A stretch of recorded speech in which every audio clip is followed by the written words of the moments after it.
Order! Order! You are an incorrigible delinquent at times. Behave yourself, man!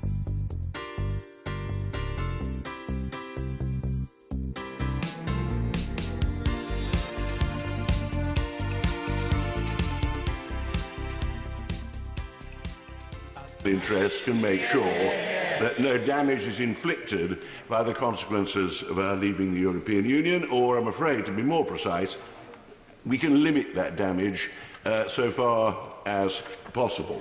It seems to me the underlying point is quite clear, that you will damage the economy of this country, and to an extent those of other European countries as well, if you suddenly decide to erect new barriers at the border between the UK and our major trading partners. I'll give way in just a second. There are no advantages in introducing tariffs to European trade, which I don't think anybody wants to do. There are no advantages in introducing new customs procedures and processes. There are no advantages in producing regulatory differences between our market and the European market.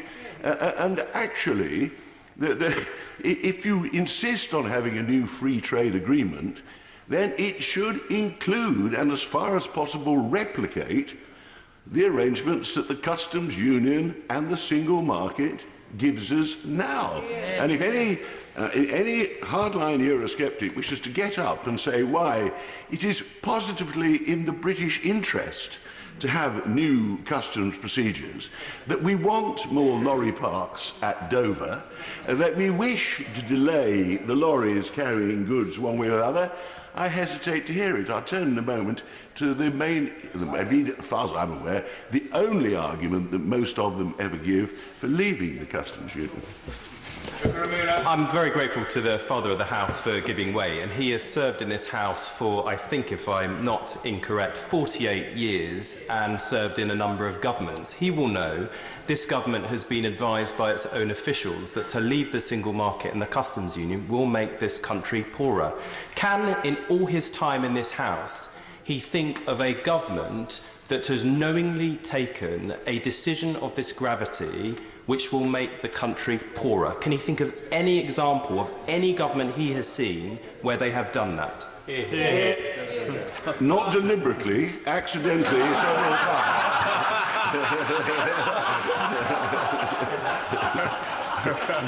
But the honourable gentleman makes reference to my great longevity, which is the one non-controversial feature of my presence in this House. Practically all my old friends in several governments are now ennobled and are in the House of Lords, where they're debating these very matters. And actually, all my colleagues who've served in governments during my time, all the people who served, particularly under Margaret Thatcher and John Major, who are still with us and are still in the House of Lords, are voting in line with this motion. They are of the same opinion, because it is utterly unprecedented for us to get in a position of this kind. I do agree. Now, as he knows, the only argument, certainly the only one the Prime Minister ever uses for leaving the customs union, has to be a customs union for the reasons that have been explained, but something, a replica of the present customs union. The only reason for reading it is so we can actually have trade agreements with the rest of the world. And because it is quite right, there is difficulty if you're in the customs union, you don't have total freedom to negotiate.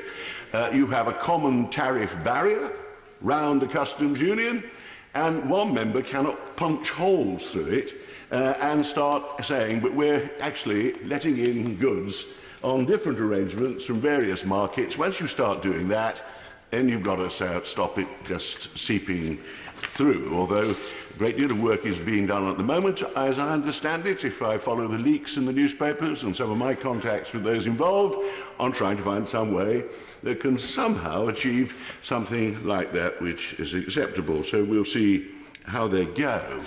But as has already been said in one of the interventions, For over 40 years, governments in this country of both parties who essentially believed in free trade and found as it went on Britain got ever more advantage from developing a free trade climate, have been extending our free trade through our membership of the European Union.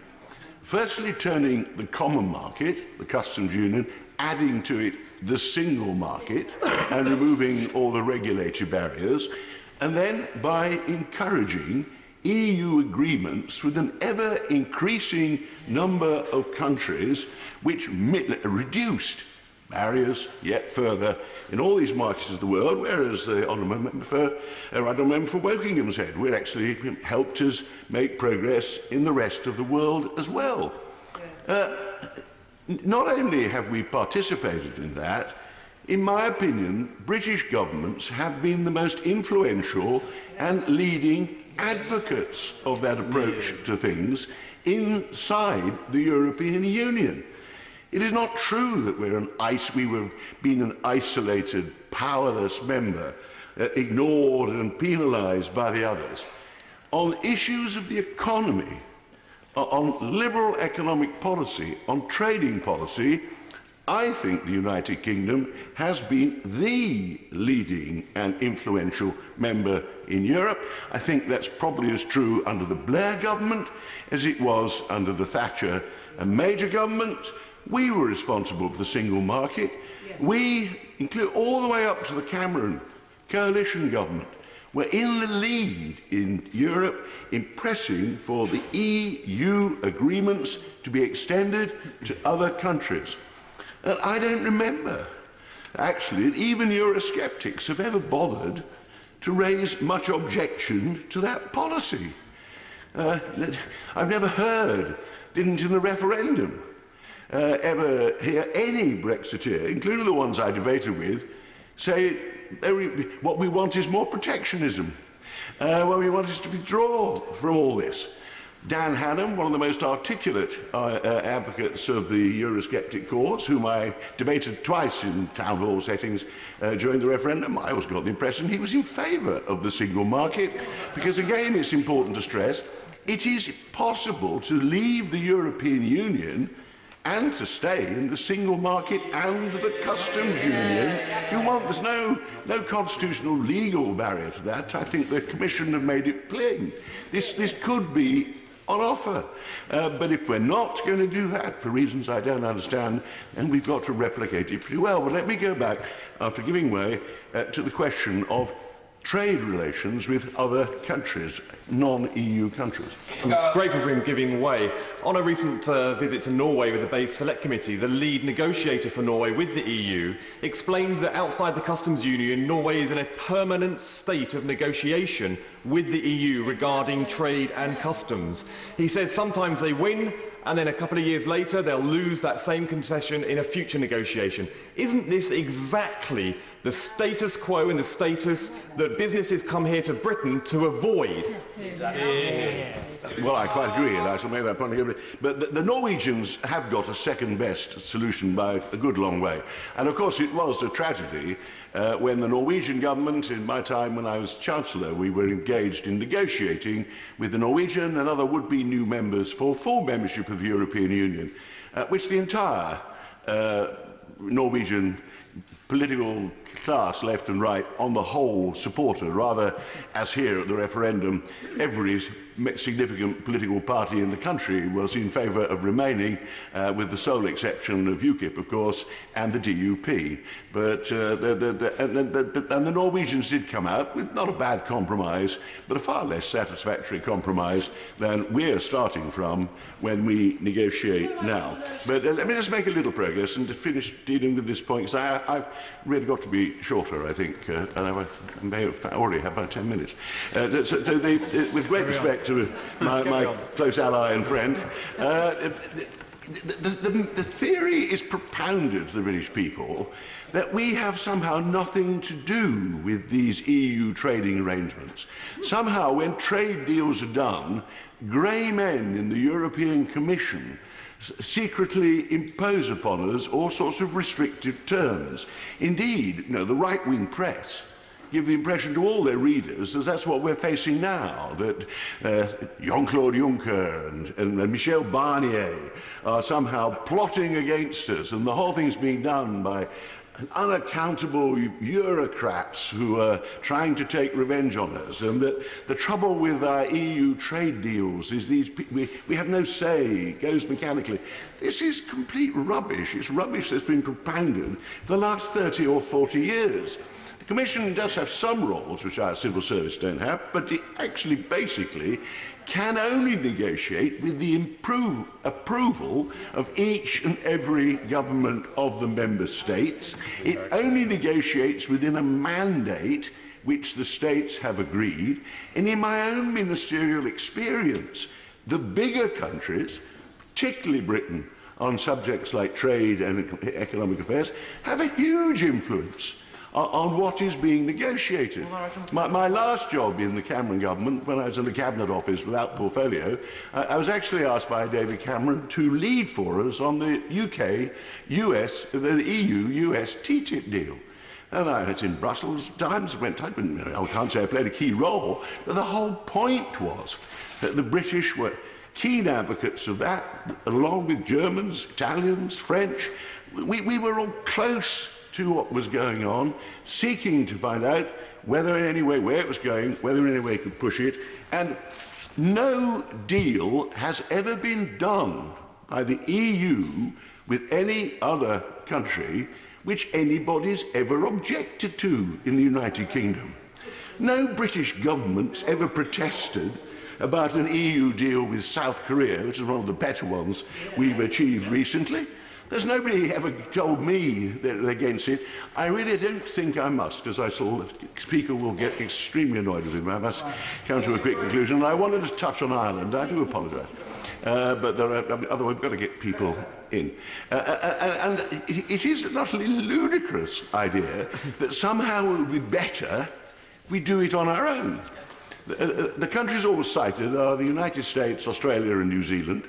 They will do deals with us because they all want to sell foodstuffs to us mainly. There's not a great deal of trade between us and New Zealand and Australia we can add. And the Americans are desperately keen to sell us their beef and their chicken in particular. And of course, as someone has already said, all trade deals are not done by a sovereign country saying, of course, we're not binding ourselves to do anything. You actually agree market regulations, you require the trading rules you're going to apply to each other.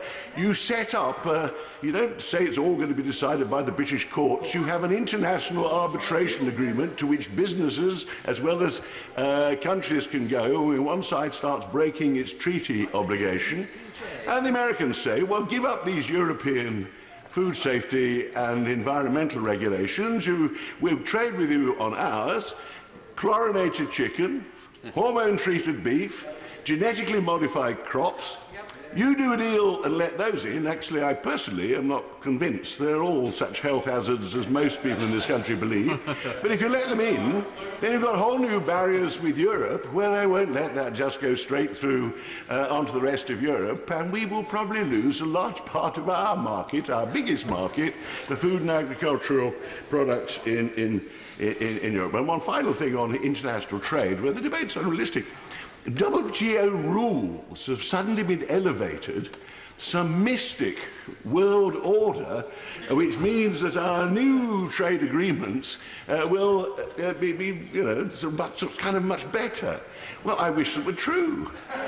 This country does abide by WTO rules, but the WTO rules, I think, like as comprehensive as they ought to be, because the Doha round failed.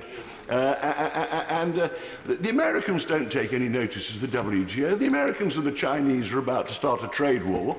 Everything they're doing is in total breach of WTO. You won't get a deal with Donald Trump subject to WTO rules. He won't even appoint judges to the WTO court, because otherwise it might do what is actually usually its major duty of settling disputes between states. So I think realism, let's take me back where we were, where the Honourable Lady said, we want trade with Europe which has no barriers between ourselves and Europe, and It will require some ingenuity to find some basis on which we might still be able to do trade deals with other people, but the idea that some marvellous new global future with fantastic new trade deals is about to open is hopeless. If you can get the Americans to open up their public procurement to international competition and give up the Buy America policy, if you can get the Americans to open up the regulatory barriers they put in the way of professional and financial services, you're a miraculous negotiator, because we could get nowhere when Obama was in power, and I don't think the present administration is offering us anything. As far as I'm concerned, they just want their beef to come here. Finally, let me just finally on Ireland, and I went much shorter than this is a big question that's been touched on already. It is absolutely critical that we do not break the Good Friday Agreement. It's quite obvious that most people had never thought in the British, on this side of the Irish Sea, had ever thought about Ireland when we were debating in the referendum, when they were propounding their policies, which is about the problem of the Good Friday Agreement has been addressed by most of the Brexiteers. Well, surely that's all over now. Isn't that a nuisance? What an irrelevance. Let us somehow break it now, because it no longer matters. Far more important, we get the kind of hard Brexit that we want. That's very, very dangerous. The Good Friday Agreement is one of the major achievements of British governments of my time. It was negotiated with the Americans and the government of the Republic of Ireland, and with every section of opinion in Northern Ireland. It brought an end, almost the end I hope, to 200 years of the troubles in Ireland, which is when they erupt into violence. When those troubles were underway in the 70s and 80s, we lost more policemen and soldiers in Ulster than we did in Iraq and Afghanistan put together. It was a splendid achievement for John Major and Tony Blair, and to say, oh, what an inconvenience. This is getting in the way of our leaving the customs union is a very, very dangerous thing to do. I'm getting very near the end, Mr. Speaker. I thought the government had accepted this. Indeed, I think the government has, and it has formally on 2 occasions, because we firstly had the Prime Minister's Lancaster House speech, which addressed this, and what she said, I quote from page 5 of the copy I have of the speech, when talking about the discussions she'd had with Europe about Northern Ireland. We have both stated explicitly that we will not accept any physical infrastructure at the border. Solemnly agreed. That was the agreed cabinet policy. The Foreign Secretary made a strange speech before the foreign speech, and a statement shortly afterwards which gave the impression he was trying to undermine the speech, but I'm sure he wasn't. That is already agreed government policy. When we finally managed to make progress by finishing the withdrawal agreement, we published texts of what we had agreed there, trying to find, as people have said, there's always other possible solutions of using congestion charge cameras and things to avoid it, but I don't think they'll get very far.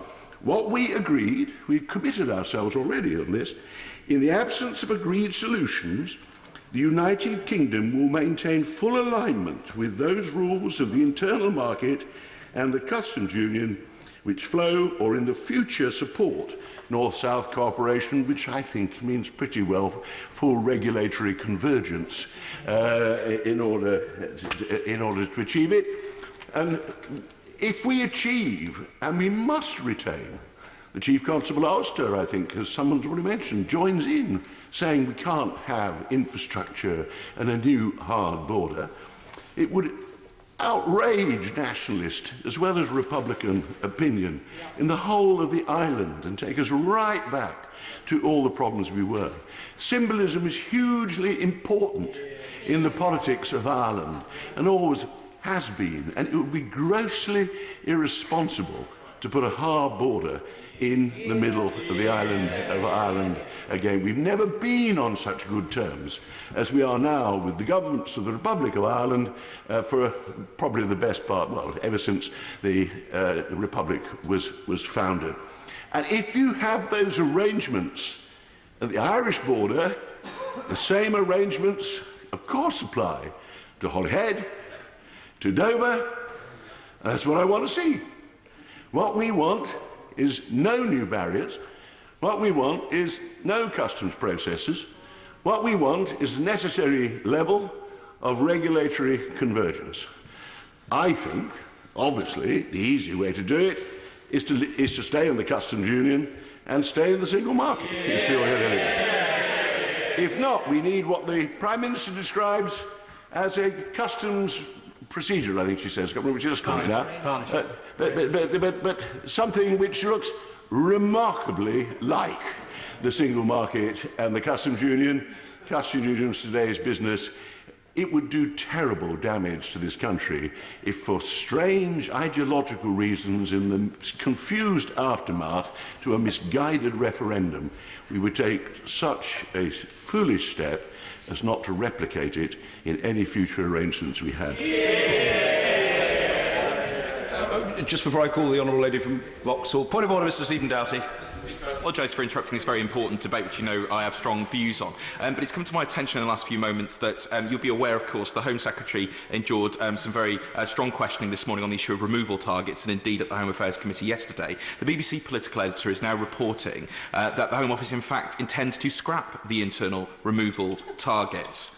I wondered whether you had noticed that the Home Secretary plans to come back to clarify the statement that she made earlier on, which of course was a clarification of the statements made by her and her officials yesterday, or indeed the Prime Minister, who's responsible for this mess starting in the first place. Grateful to the honourable gentleman for his point of order. The short answer is no. Now, I've been attending to my duties in the chair since 9:30 without interruption. I mean, it would have been perfectly possible for somebody to beetle into the chamber and advise me of an intention by a minister to make a statement on this matter, but as a matter of fact, that has not happened. But I know that the honourable gentleman is always looking onward and upward. He's an optimistic fellow, and although there is no great likelihood of a statement on that matter today, as he contemplates the joys of his weekend ahead in Cardiff South and Penarth, he can always look forward to Monday. Kate Hoey.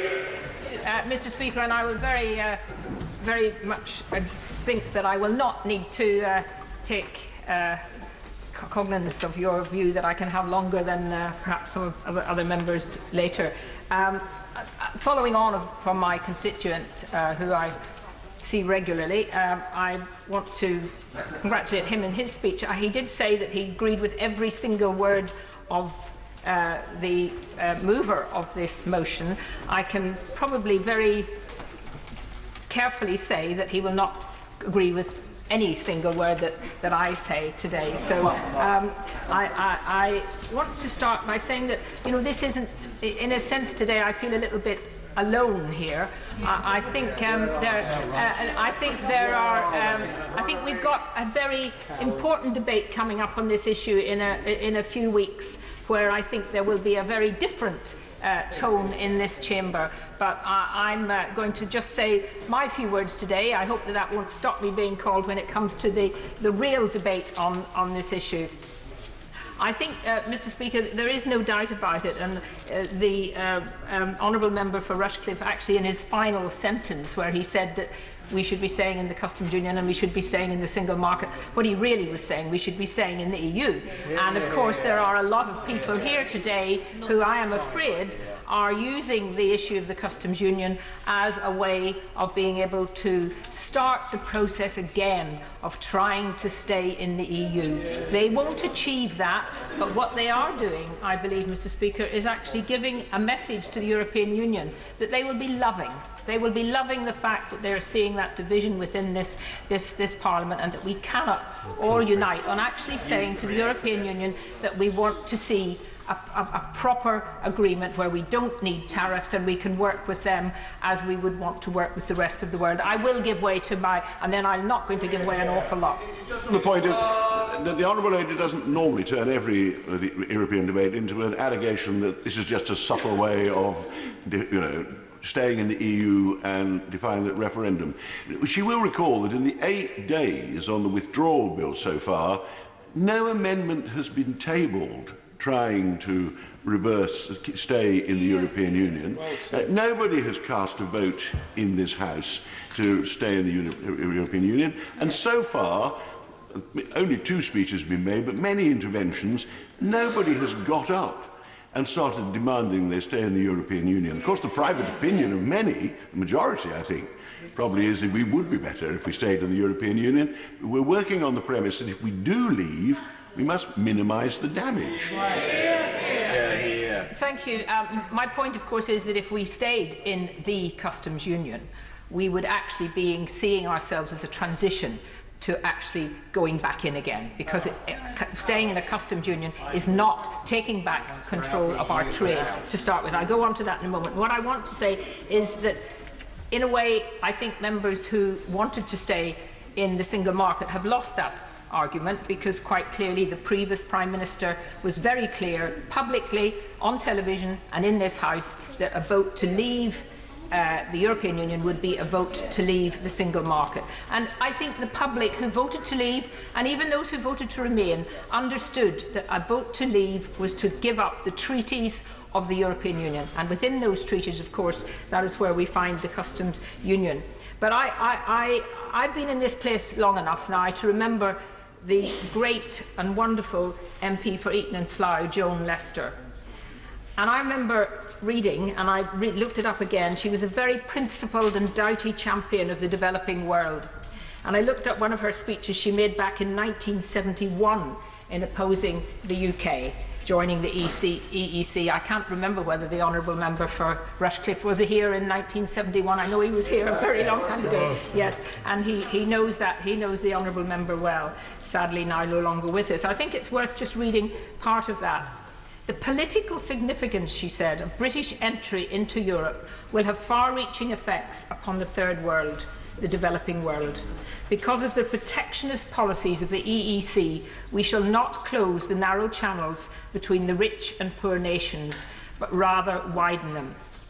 Much has been said about the ability of the EEC to increase assistance to the developing world and to guarantee that the community will continue to be outward-looking in the future. And she said, I cannot understand, and nobody has explained this to me from either side of the House, how an organisation like the EEC, which everybody agrees is based on a protective tariff wall to which this country must agree as part of the price of entry, and which will mean erecting a fresh tariff barrier against helping other parts of the world, can be said to be outward-looking.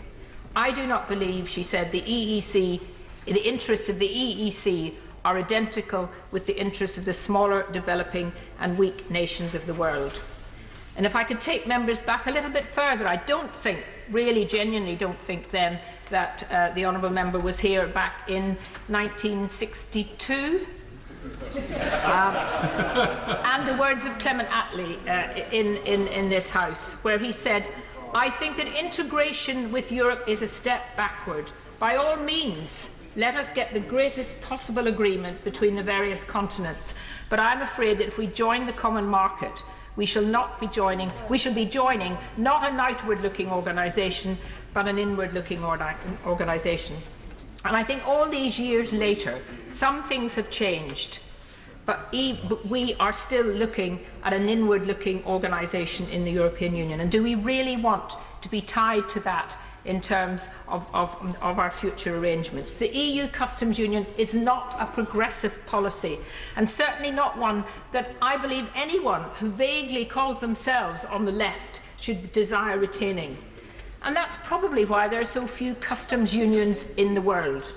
The protectionist external tariff around the entire European Union prevents poor and developing countries from accessing our markets on equal terms. And we saw that when many of us met with members of the Commonwealth who were here last week, desperate to get the changes that would come about if we were no longer in the customs union. We have heard for months, if not years, that from people behind this motion that claim that the EU market is singularly valuable, and yet this policy denies the poorest people in the world the ability to freely trade with us or the rest of the EU market. And to make matters worse, the tax paid is largely siphoned off to Brussels, with UK consumers seeing little or no return. Surely, Mr. Speaker, in 2018, we want to see the development and growth of the poorest nations so that they are successful through trade, not aid. and reliant on aid. The customs union, in my view, is a deliberate and persistent barrier to realising this. Outside the customs union, the UK could immediately reduce or remove these tariffs, becoming a great friend to the world's poor. I will give way now. Sure. I've listened very carefully to what the Honourable Lady is saying, but with respect, this is rehearsing familiar arguments. What is the answer to the point on Northern Ireland that's already been expressed? Member, would just be a little bit more patient. Just a little bit more patient. He might also remember that not one single person who has spoken first has even mentioned this. So if it's such something that is continuing, you know, I just would say urge a little bit of patience. You're waiting 2 years for the answer. No, I think, all right, I will give way. Very grateful to giving way. We spend a lot of time in this chamber developing new regulations, new rules that put costs on business. That may be environmental regulations or workplace or welfare, animal welfare. If she is talking about then doing a free trade deal with nations who do not have those high standards, is she not going to put UK businesses at a significant disadvantage?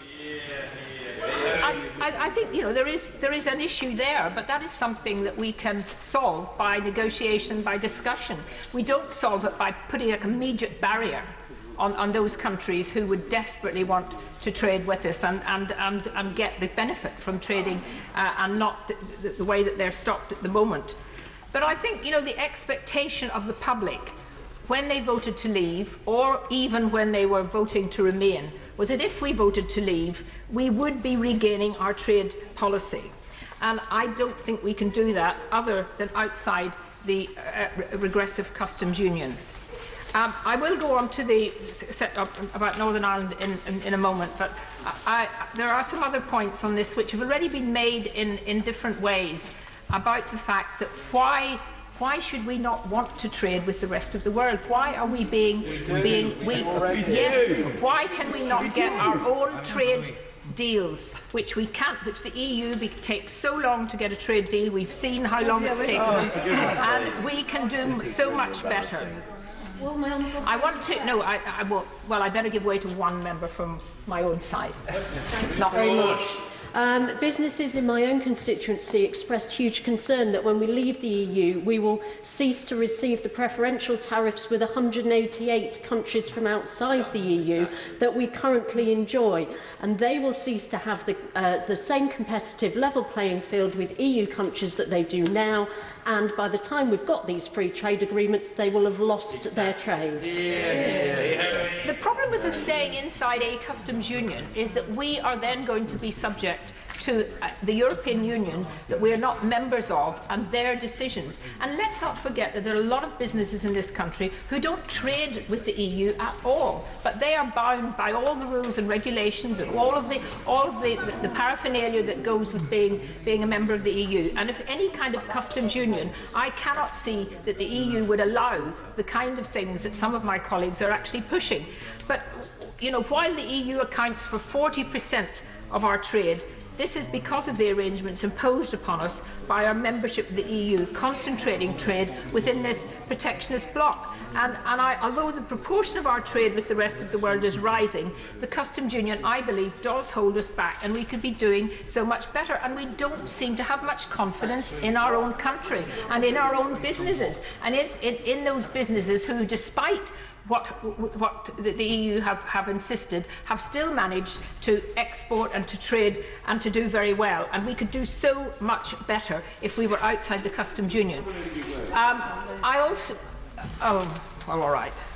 Jones, I won't do it again. I won't do it again, I promise. And I'm very generous to the Honourable Lady. But I just want to point out that at the moment, if you look at China as an important market, Germany exports 4 or 5 times as much to I've probably understated it, to China as the United Kingdom does.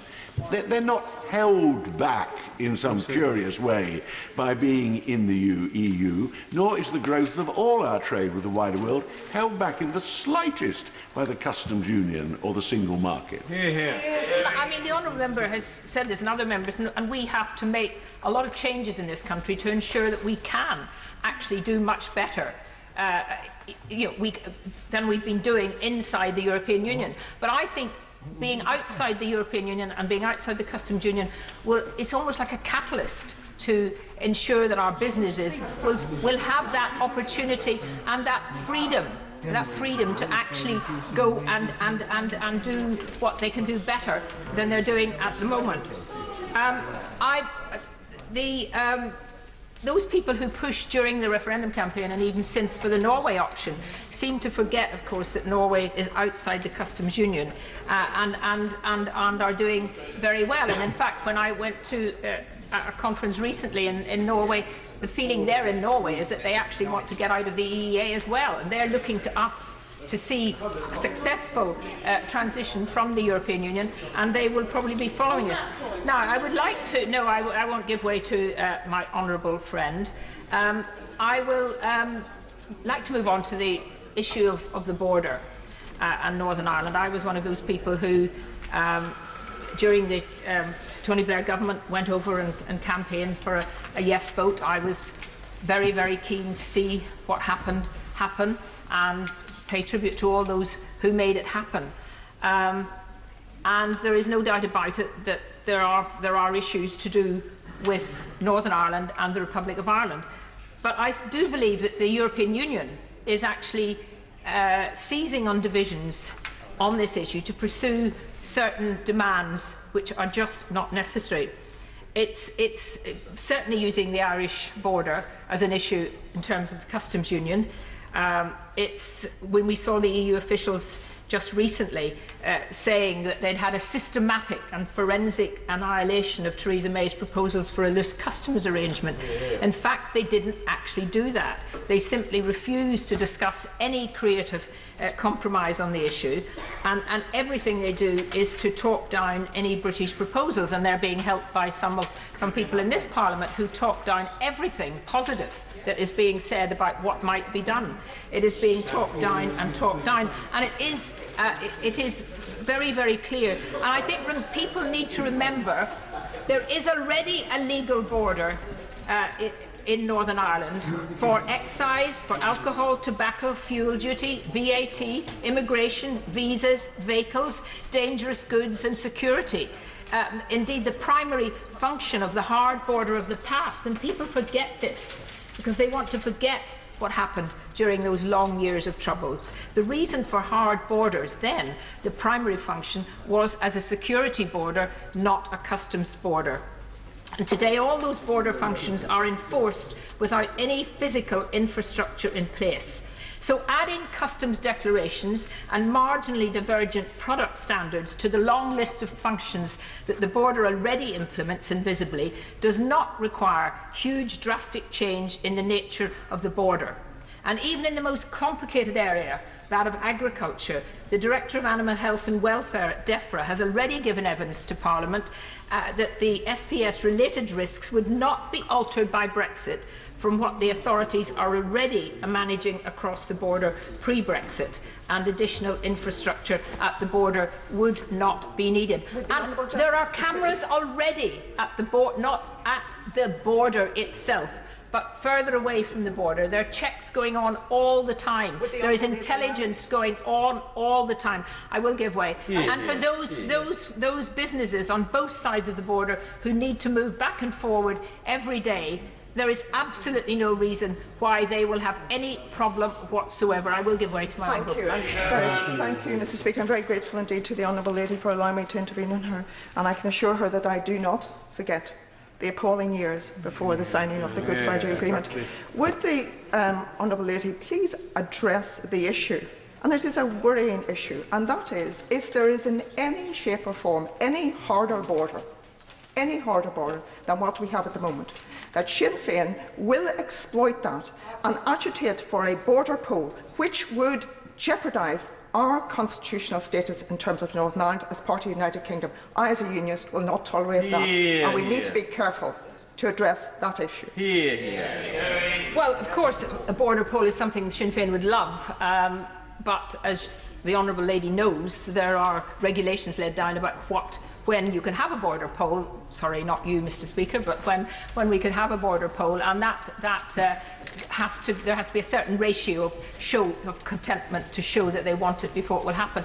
I find this whole attitude about somehow, it's almost as if we're being blackmailed in all sorts of ways by Sinn Féin and by those who have been responsible for violence in the past, that somehow if we have to shape our whole economic policy and our whole future on whether some dissidents will start to do some dreadful things again, I think that is not the way we should be tackling it. We should be tackling it by saying we're going to take those people on and we're going to put them in jail and we're going to make sure that decent, ordinary people can go about their lives without being attacked and being threatened by this thing in the future that somehow, if we don't do it this way, then we're going to come back and we're going to start our terrorism again. Yes, I give way. I'm grateful to the Honourable Lady. During the Brexit Select Committee's meeting in Northern Ireland recently, the Deputy Chief Constable said that he was absolutely against having a physical border post. Is he blackmailing us? No, he's not at all. And nobody is wanting... I mean, you see, this is the problem, Mr. Speaker. People think about a hard border as big cameras and lights and structures and so on. And I remember those, as does my honourable friend who's here. We all remember what that looked like. No one is talking about that again. But that is being used by some people as some way of trying to change the fact that the people of this country voted to leave the European Union, leave the single market and leave the customs union. Now, I'm sorry, I'm not going to give away. I believe, as I said, that the EU is using this as an argument and as a way of actually changing and trying to change our policy. They obviously are very, very unhappy that we're leaving. They're doing everything possible, and they are being helped, I have to say, by the Irish government, because the Irish government should be actually terribly worried that we will end up with a no deal. Because a no deal, yes, it is not what anyone wants, but a no deal will really hammer the Republic of Ireland. And the Varadkar and the Irish government should be getting in there to the European Union and using their position to actually get the European Union to see some common sense. Yeah. A small amount, such a small proportion of the whole European Union trade is in relation to the Republic of Ireland. And yet they are being, the Irish government has got to the situation where they are becoming the issue that the European Union, or the country that the European Union is listening to. Absolutely. I think there's a whole dishonesty. There's a whole dishonesty about this debate in this Parliament, and I hope we don't get that real dishonesty. I mean it in the sense of not people being dishonourable, but I mean that we're not really saying what we want to say. I hope I'm saying what I want to say. I believe we should be leaving the customs union. I believe we should be leaving the single market. That is what people voted for. And the way that now the debate is being pushed by those people who fought so hard to remain is something that I think now the country will recognise. The country will see through this, and we have to go ahead and get out of the EU and get our trade deals, get our laws, not be subject to the Court of Justice, which we would have to do if we stayed in the customs union. And I hope that today is a preparation for what will be a very big and serious debate in a few weeks' time. Thank you, Mr. Speaker. Thank you. Order a 5-minute limit on each backbench speech will now apply. Nicky Morgan. Thank you very much indeed, Mr. Speaker, and it's a pleasure to follow three such excellent speeches, two of which I agreed with, and one, as I think the Honourable Lady from Vauxhall won't be surprised to know, I didn't agree with. But what I do agree with one point that she made, which is she mentioned right at the end a dishonesty in debate, and I take the tenor in which she made that point. And actually, Parliament is doing today exactly what it should do. And that is to tease out these issues in these very complex negotiations, these very important set of negotiations, my right honourable friend, the member for Rushcliffe, said. And the select committees are bringing before Parliament the evidence that we have gathered from hours and hours of expert witnesses. I know there's a suspicion about experts, but actually there are many people who want to share their thoughts, their expertise, the points that they know they have to get on the record with the select committees. and it's right that the select committees should have called this debate today via the liaison committee, because this is a very important issue. So let me say to the Honourable Lady from Vauxhall, when she talks about dishonesty, the dishonesty is not fronting up to the issues that we are facing. We must be able to discuss these issues, and part of the reason, Mr. Speaker, for having this debate today is that we're not having it in the heat of amendments to legislation, when we know there is enormous pressure on members on all sides of the debate to vote one way or to vote another. Hopefully today's debate will be able to remain calm and rational and get the evidence out there. And if there's any doubt about the amount of evidence, members only have to look at the number of reports on the table here in the House and the number of reports tagged on the order paper for today. Now, time is very limited, Mr. Speaker, and I don't want to repeat all the points that have been made in this debate. But I do want to say a few things, perhaps particularly to my party colleagues and to party members out in the country, some of whom seem to think that it is an affront that members such as myself and others with my views should be making these points today. Firstly, our manifesto, in both our manifesto and the Lancaster House speech, the Prime Minister has been very clear when she has talked about wanting a customs agreement. She talked, the manifesto talks about a free trade and customs agreement, and the Lancaster House speech talked about, the Prime Minister said, I do want us to have a customs agreement with the EU. Whether that means that we must reach a completely new customs agreement, become an associate member of the customs union in some way, or remain a signatory to some elements of it, I hold no preconceived position. Mr. Speaker, much has been said about free trade agreements and the fact that they will take some time to negotiate, but it's not just the new free trade agreements to be negotiated, it's the ones that we are currently party to that have to be renegotiated. That is a complex project. It is going to take a long time to make that pulling apart happen, and I don't think that the time necessary for that has been allocated by the government. We'll go for give way. I will, of course. I'm grateful to my right honourable friend, and I utterly agree with everything she has just said. I joined a free trading Conservative Party that's pro-business. Does she agree that inevitable delays and complexities, the additional form filling that is required, deadweight costs on businesses, can do nothing but reduce the competitiveness of British business unless we have the kind of effective customs union that she is talking about? Well, I thank my honourable friend very much indeed, and he's absolutely right. The cost of business, as identified already by my honourable friend, the member for Thirsk and Malton, must not be forgotten. It's not just about costs for government, it's about costs for business. Let me give way to the former Trade Minister. Thank you very much, Mr. Speaker. Just on a very small technical point, she's absolutely right. A trade deal takes a very, very long time to complete and negotiate. But on the case of those existing trade deals we enjoy under the European Union, the plan is to transfer those across at the early stage and then at our leisure renegotiate where we can improve those trade deals. But we will ensure continued business afterwards. Well, I understand the point that my honourable friend has made. He's a former minister and everything else. The trouble with this, and I'm going to talk about this a little bit at the moment if I have time, is the plan is. We've been talking for some time now. The plan is. We had a speech last month from the Prime Minister. We had position papers last summer. The plan is. Time is running out, as the Chairman of the Home Affairs Select Committee said.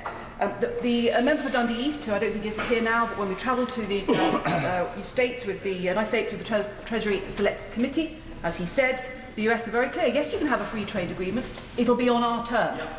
Very, very clear. Let me talk about logistics. We had evidence in the Treasury Select Committee that say part of today's debate, Mr. Speaker, is about getting that evidence out there. We took evidence from Jim Harrow, senior official at HMRC, who talked, exactly we've already talked, we've heard. The key challenge, for example, in ro-ro ports, in contrast with container ports, is that in a lot of them there are no port inventory systems in place.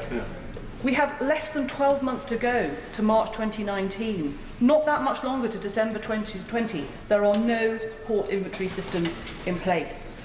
He talks then about making sure that there must be declarations that can be linked for the vehicle that's carrying the goods so they can flow off the ferry so that we know what lorry we might need to check. The British Irish Chamber of Commerce has come up with a proposal for a new customs arrangement. Has the government been exploring them?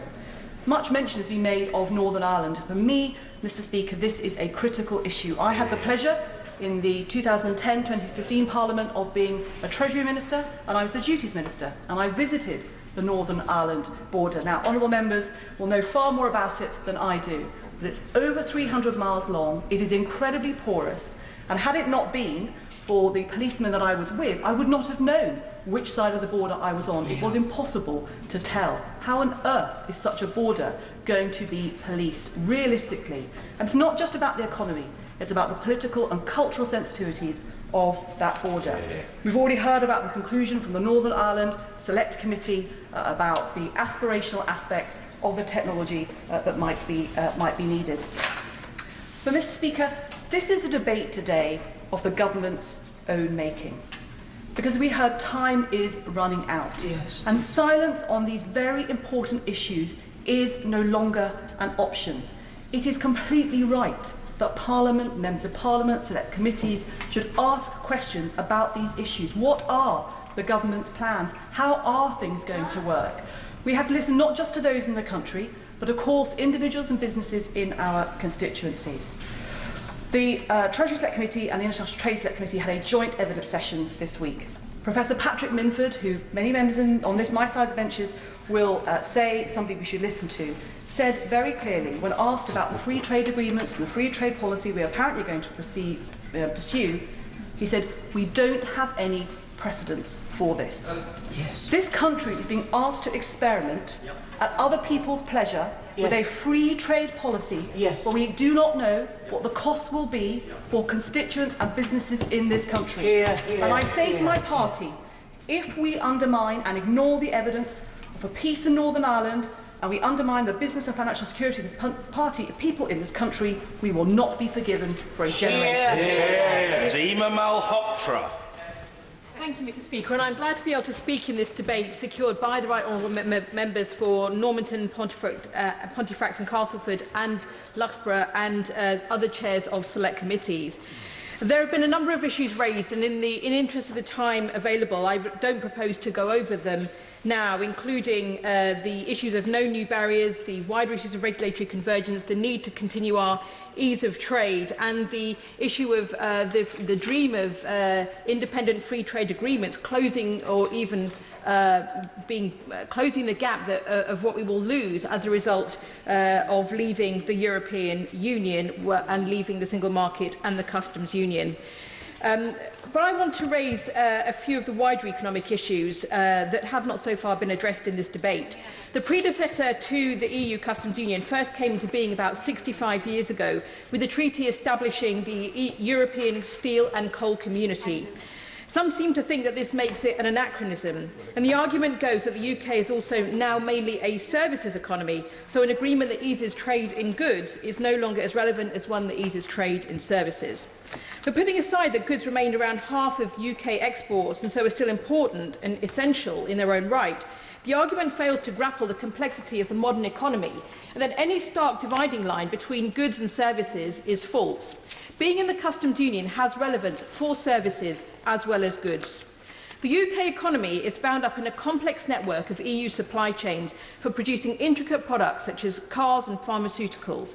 A substantial share of the value of these goods, ranging from 20 to 40% across most regions, according to estimates from the UK Trade Policy Observatory, is the services that go into them. So when a car rolls off the production line in Sunderland, in Ellesmere Port or Luton, the value of that car includes the costs of accountants, administrators and auditors that the car company employs in making it. These services are then exported indirectly when we sell these cars abroad. So it's not only the goods but indirect services exports that rely on the near seamless passage that the customs union provides. The customs union does not... I won't, unfortunately, because of the interest of time. All right, and I will give way. She makes a very important point about the linkage between goods and services. And whilst the customs union does not deal with the issue of services, does she agree it also benefits indirectly, though, because many goods are exported with a financial service product attached, insurance policy attached to a car, other forms of warranty, for example. They are interlinked. The honourable member makes an extremely important point and indeed takes my argument further, and I thank him for that contribution. Could I also perhaps make a point, Mr. Speaker, about how the risk to these exports, both of goods and services, is not distributed evenly across the UK? The implications for different regions in the UK, and those most affected, are stark. And for example, in Wales, the North East and the Yorkshire and the Humber, areas that can least afford an economic shock to their manufacturing bases, an estimated 55 to 60% of their indirect service exports go to the EU, and therefore in their own way have reliance for efficiency and speed on the customs union. So exposing regions, families and businesses to greater risk in a world that is already rife with uncertainty, and doing that without a proper debate and implications for their prosperity would be a dereliction of our duty. And indeed, especially as the regions most affected are also those least well positioned to respond to any shocks arising from leaving the customs union. As the City Ready Institute at the University of Birmingham found, Brexit will aggravate, not reduce, interregional imbalances.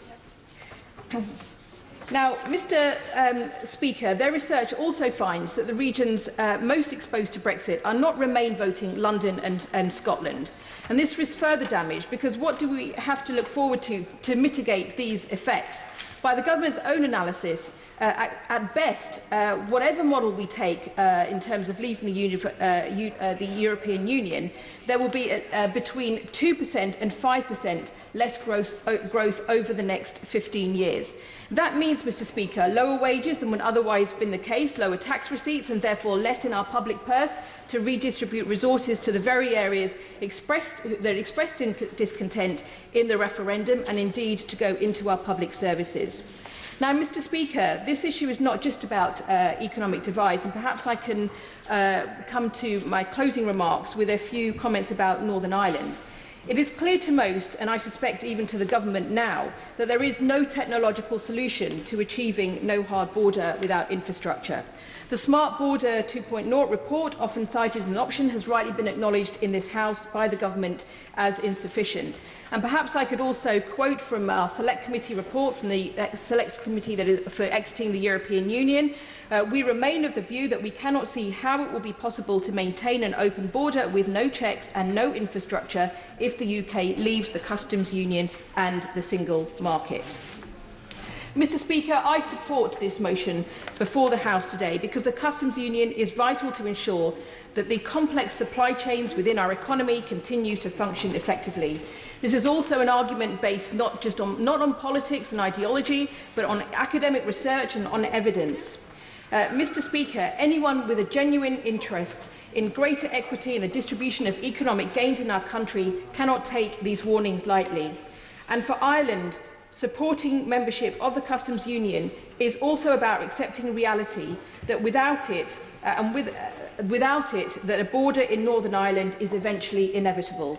So I cannot vote in any other way in this House, Mr. Speaker, other than one which would make a border in Northern Ireland less likely to happen. Hear, hear. Thank you very much indeed, Mr. Speaker. Can I join with all those others who have spoken, other than the honourable member for Vauxhall, and endorse and embrace pretty much everything that has been said so ably by everybody who's contributed to this debate.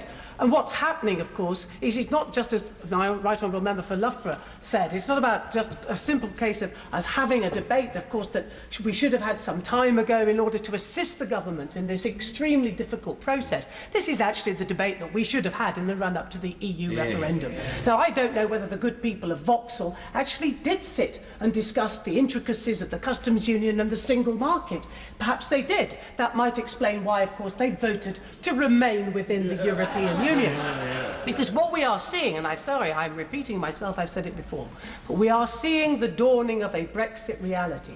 And in that reality, businesses the length and breadth of our country are worried. They are extremely worried, and in particular in the manufacturing sector. So only on Tuesday, a real-life business in my constituency that employs 750 people came to see me.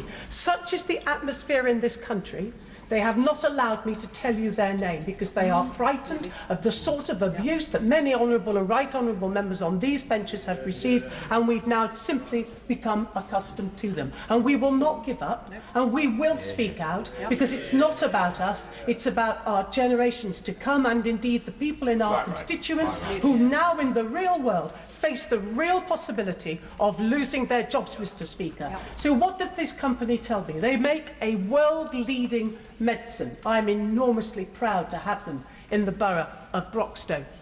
The reality is they import, because these are specialised medicinal ingredients, they import into our country those ingredients.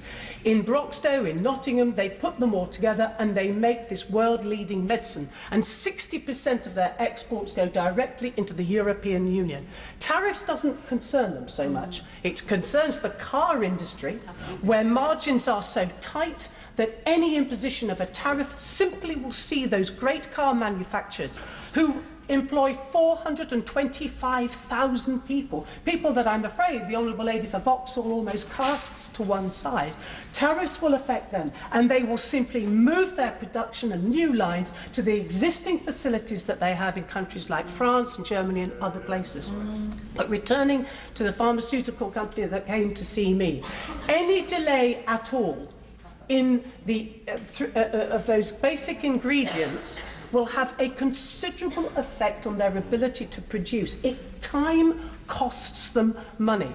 Any delay also means that they are now going to have, and they're doing this now, they are looking for warehouse provisions so that they can stockpile on the sort of expanse that we can barely begin to imagine. They are looking for warehousing so they can put the ingredients and stockpile, and then the finished products as well, because they also fear that any delay will have to them and their business in exporting into the European Union. Of course.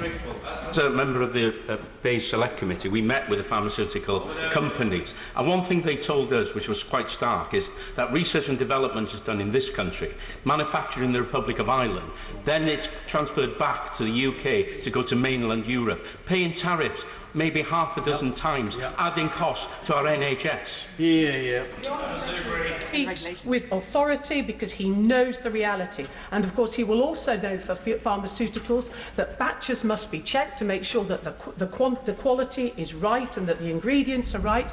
That work has to be done in a European Union country in order for those products to be sold within the European Union. So what this pharmaceutical company is doing, and it's the stuff of madness, they are going to replicate exactly the same brilliant labs that they have in Broxtowe and in Nottingham over into Amsterdam, and they are now looking at flying people out, qualified, highly skilled technicians on a daily, if not weekly basis to go over and do the work there. Replication adds to costs, and I have no doubt it will not be long before the senior managers simply say, why on earth are we doing it in the UK? Facing the end of the customs union, the single market, where we could simply go into another country in the European Union and actually replicate that manufacturing there. The next thing I want to say, I will. Giving on in right. Very grateful to her giving way. Is she therefore proposing that we stay members not just of the customs union but also of the single market?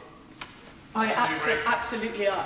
Absolutely am, and I have to tell the honourable gentleman that when I stood for re-election in June in Broxtowe, I made it very clear to my constituents that I would continue to make the case for the single market, the customs union. Oh, and by the way, the positive benefits of immigration, they were good enough to give me and our party our vote, and as the Right Honourable Lady for Loughborough has said, we must, all of us, each and every one of us, look deep into our hearts when it's deciding the future relationship that we will have with the European Union, and it is imperative we put our country and the best interests of our constituents first and foremost, over and above, in particular, any ideological drive that too many people have in this most critical of debates. The final thing I want to say is this, Mr. Speaker. I get rather agitated at the notion that we are about to be global Britain. Why? Because we are already global Britain. I had the great pleasure of going to going out to the Far East with David Cameron. I went to China with George Osborne. Why did we go to these countries? To do trade, to do more trade. We already trade all around the world. And that ability to trade should not in any way be diminished, and it won't be by our membership of a customs union. We have struck up well over 40 deals. At the heart of those deals, making the case for free trade in a way really that no other European Union has, member state has done. And we are recognised for our strong belief in free trade, and we've achieved it by virtue of our membership of the customs union. And I'm old enough to remember when we were described as the sick man of Europe, and we were. And the reason why we became such a hugely successful economy was our membership of the single market, our membership of the customs union, and others have referred, especially my right honourable learned friend, the member for Rushcliffe, who undoubtedly was around at the time, of the great speech by Margaret Thatcher when she not only described the single market, but she was the finest exponent of it. She believed in the single market. And as many of us now know, when she spoke to the Prime Minister of Japan, she gave a promise that our country would never leave the single market. And that is why the Japanese invested in our country on the scale that they did. Mr. Speaker, I hope we don't have to divide tonight. Nobody wants to see that, but we all want the best deal for our country, and that's in a customs union and, by the way, the single market. Rachel Reeves. Thank you very much, Mr. Speaker. I want to focus in my remarks this afternoon on the work that the Business, Energy and Industrial Strategy Select Committee has done on our relationship with the European Union and the Customs Union, the impact it will have on British businesses. But I want to start by talking about a Select Committee visit that happened a couple of weeks ago to Norway, where we were looking at electric vehicles. But of course, whilst we were there, we discussed with people we met about the border between Norway and Sweden. Norway is not in the customs union. Sweden is in the European Union and therefore part of the customs union. Trade is not frictionless along that border. There is a border, there is physical infrastructure, and there are sometimes, Mr. Speaker, queues at that border. Goods trade between Norway and Sweden is £13 billion a year. Goods going through the port of Dover alone are about £120 billion a year. Trade between Northern Ireland and the Republic of Ireland is more than £5 billion a year. This is not straightforward, Mr. Speaker. There are huge risks, and I believe there are huge costs of us coming out of the customs union. But I want to now talk about the 5 specific reports that my Select Committee have conducted on the civil nuclear sector, on aerospace, on automotives, on pharmaceuticals and the food and drink sector. We took almost 100 pieces of written evidence during the course of that inquiry, and we took oral evidence from more than 30 witnesses. And the vast majority, I would say, apart from the Chief Executive of Wetherspoons, pretty much every witness who came to our Select Committee spoke about their fears and their worries about leaving the European Union, and specifically about the customs union. And that's why I'm so pleased we're having this debate in Parliament today.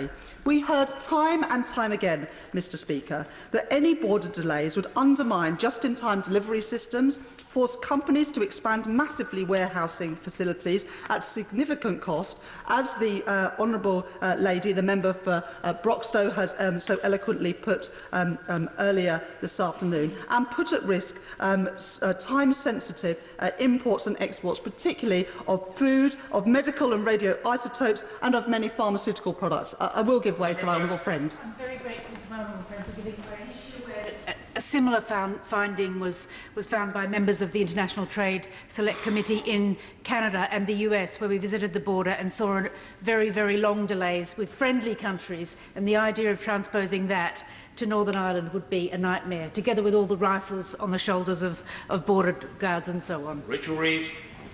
Yes, and this is, of course, most keenly felt and most apparent along the border between Northern Ireland and the Republic of Ireland, as other members have already pointed out this afternoon. But it's not just in Northern Ireland that this is an issue. This is an issue at every port in our country, and we are an island and a trading nation. It will have a huge impact, and I believe a devastating one. I'll give way to the honourable gentleman. I'm very grateful to the honourable lady for giving way. To reinforce her point, point that it applies everywhere. Is she aware that the Justice Committee's report into the Crown dependencies identify precisely the same issues where avionics parts in the Isle of Man, a key part of their economy, are in international supply chains, that in Guernsey Specsavers export internationally into the EU, and that in Jersey and Alderley fishermen need to land their fish in France because that's the way it fits with a real-time supply chain. All of that is assisted only by being in the customs union. The honourable gentleman and I have a long history. We fought the Bromley and Chislehurst by-election against each other in 2006. Today, however, I can't find a word to disagree with the honourable gentleman. He is absolutely right, and the work of his Select Committee and so many other Select Committees in bringing this evidence to the fore, in raising the concerns of businesses and the people who work in them and the trade unions in all of our constituencies. That is why the work the Select Committees do is so important, and why this debate called by my right honourable friend, the member for Pontefract, Normanton and Castleford, is so important. I just now want to touch on a few specific pieces of evidence that were given to the Select Committee, because I think it really brings home what we're talking about and the impacts that we are fearful of. Honda gave evidence to our Select Committee, and they, of course, produce cars in Swindon. They said that just a 15-minute delay at the border would cost their business £850,000 a year. If you multiply that by the number of minutes or the number of hours that goods and components might be delayed for, and you multiply it across the number of manufacturers of cars and components in this country, you get a feel for the sort of impact we are talking about. It is estimated that Ford would have to fill in 115,000 import declarations at a cost of £35 per declaration for imports coming from the European Union, at a cost of £4 million to that business, as well as the additional administrative costs that they would face. I'll just make a little bit of progress. Diageo use in the production of Baileys 11% of Ireland's cream output every year. Quite a staggering statistic. 18,000 trucks cross the border between the Republic of Ireland and Northern Ireland every year in the production of Baileys. Diageo said that it would cost £1.3 million a year, they estimate, if there are delays at that border, and even greater costs in the supply chains supporting them.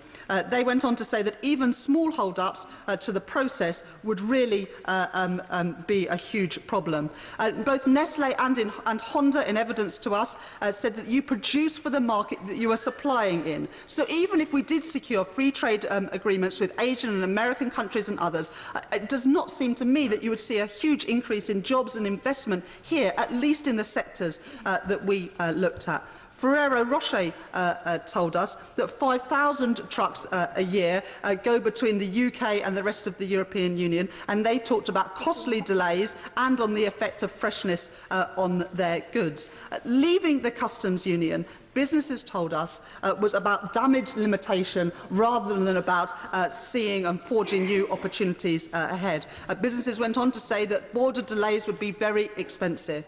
So my own view, Mr Speaker, based on the evidence that the Business, Energy and Industrial Select Committee has taken, leads me to a very simple conclusion.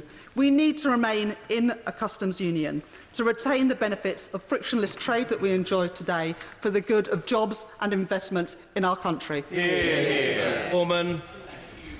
Speaker, I'd like to begin by apologising to the House. I'm delighted that this debate has been extended to 5 o'clock, but I'm afraid my duties as PPS 2 in the Northern Ireland office mean that I will not be here to hear the wind-up, so my apologies for that. My constituency, as I have said many times in this place, voted more strongly than anywhere else in the country to leave the European Union, and I, as an individual, voted to remain. So I suppose I am one of those that the Father of the House teasingly referred to as someone who has undergone a Damascene conversion. One of my constituents did previously suggest that I had undergone a Damascene conversion from kamikaze to life support when I voted to trigger Article 50. But in fact, I would suggest that my starting point is the same point that I made when we were fighting the referendum campaign, and that is that we have to respect the result. And that means that we have to define what it is that we discussed during that referendum campaign. And in my constituency, as in many others up and down the country, the defining 2 points that we discussed were to end freedom of movement and to be able to strike our own trade deals around the world. Now, those 2 things, we may not have expressed it in these terms at the time, but those 2 things require us to leave the single market and to leave the customs union. If we are to respect the way that people voted, I personally find it impossible to get away from those positions. And that is for 2 very simple reasons. The first is that when we talk about freedom of movement, it is absolutely bound up in our membership of the single market. That, to me, I think, is probably more accepted by those who have brought this debate than the second point. On the customs union, it seems to me that no one on any sensible side of the debate, certainly no one in my constituency, is arguing for a compromise in which we are able to not control our own trade policy, but we do have to take the rules that the European Union make. It seems to me that no one is suggesting that there is a compromise that both upholds the result of the referendum to go and strike our own trade deals around the world, but allows us to remain in the customs union. So I simply don't see how the proposal today would allow us to respect that result. I don't see... I'm very grateful for my honourable friend giving way. Many of my constituents say to me that they voted to join a common market. Actually, if there was a compromise that delivered a common market but took them out of the political institutions of the EU, they would accept that as an acceptable compromise, and it would bring together both Remainers and Leavers.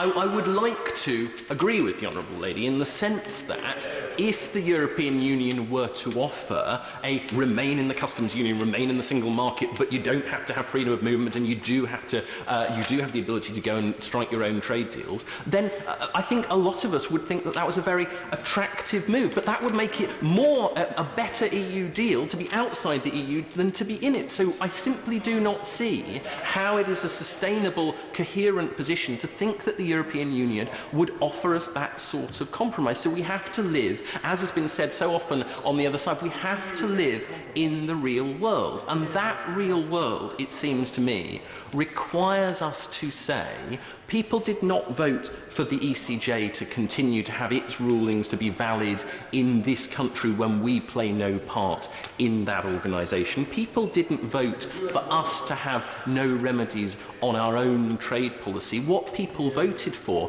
whether some in this place like it or not, is a clean break, because that is what allows us to have the control that people voted for. And I think where we fall down, where many on my side of this House accuse the other party of trying by subterfuge to force us to remain in the European Union as a whole, the more we pursue this line that we can remain in the customs union, but we can do our own trade deals, we don't just undermine faith in the referendum result itself, overall, we undermine faith in democracy as a whole. And we have to, I think, preserve that above all else. And the honourable member, the right honourable member, sorry for wanting to, proclaims rubbish from a sedentary position.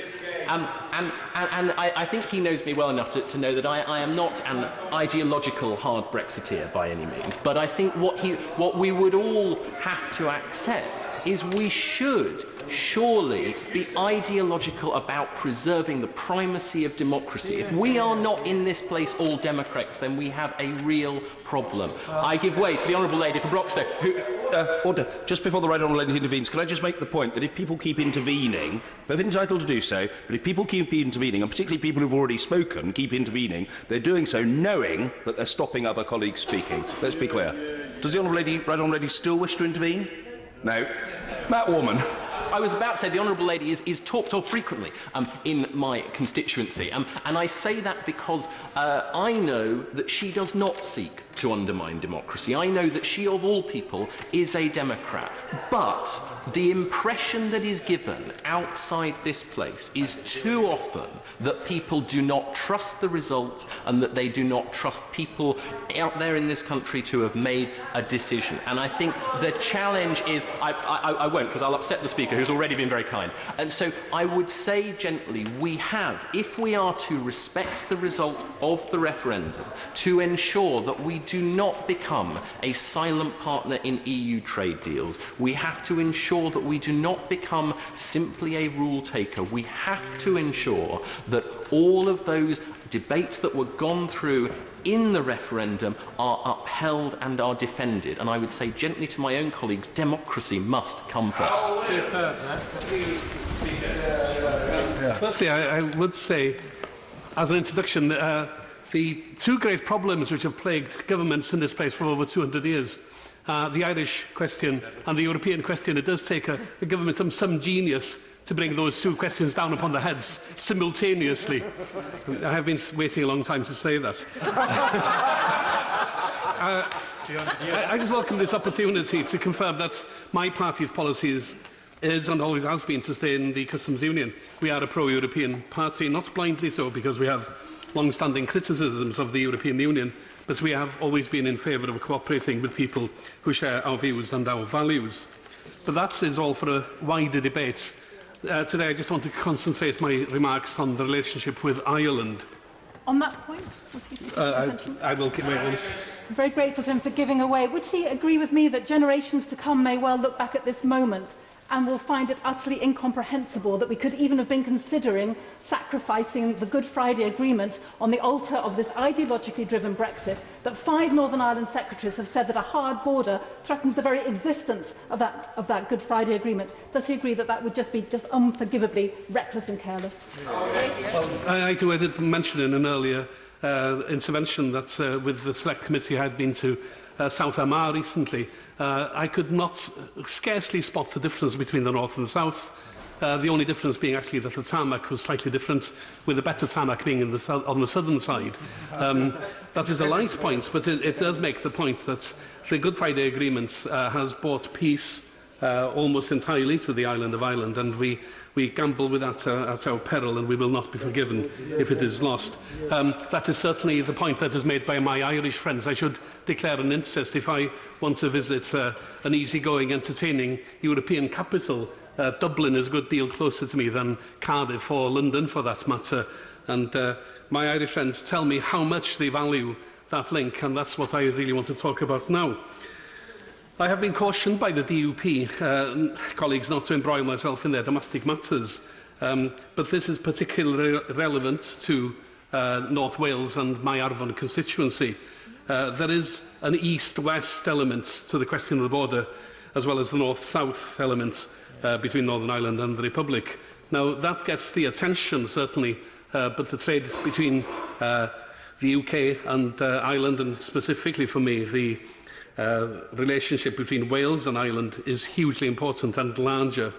As the Secretary of State for Brexit actually acknowledged yesterday when he appeared before the Select Committee, the east-west trade between the Irish and the Welsh ports is much more significant than north-south, though it doesn't have the political significance of the north-south trade because of the historic and tragic troubles that they have had in the north of Ireland.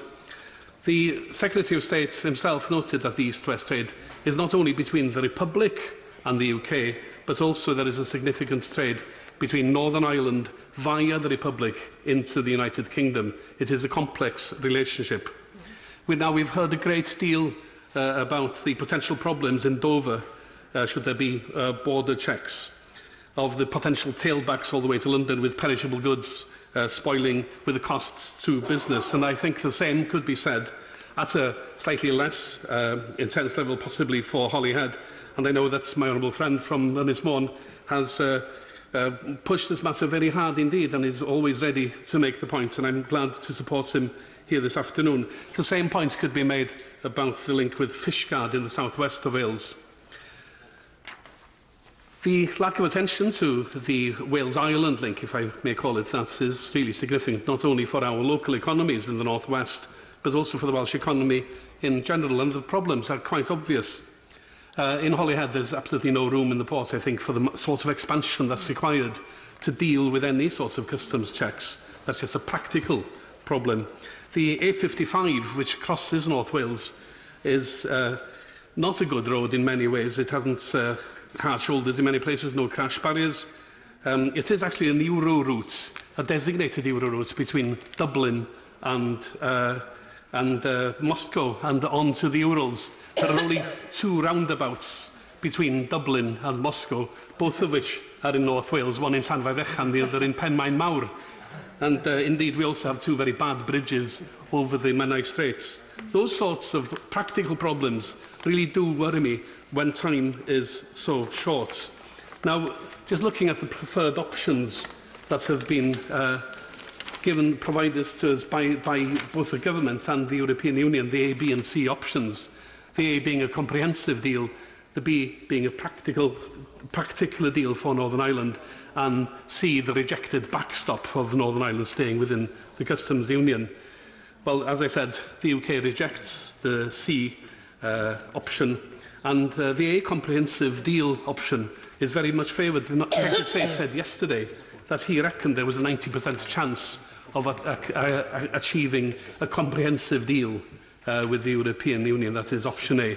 But that does leave us with 10% chance for option B.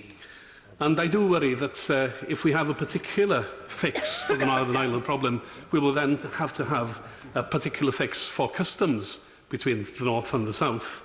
And as one Irish former Prime Minister from a Taoiseach said, that might actually entail something of turning a blind eye. I can't see how we can have 2 competing customs regimes between 2 countries or 2 economic blocs. I did ask the Secretary of State yesterday if he could name a pair of countries where they have competing customs arrangements within the 2 states, and he did not answer.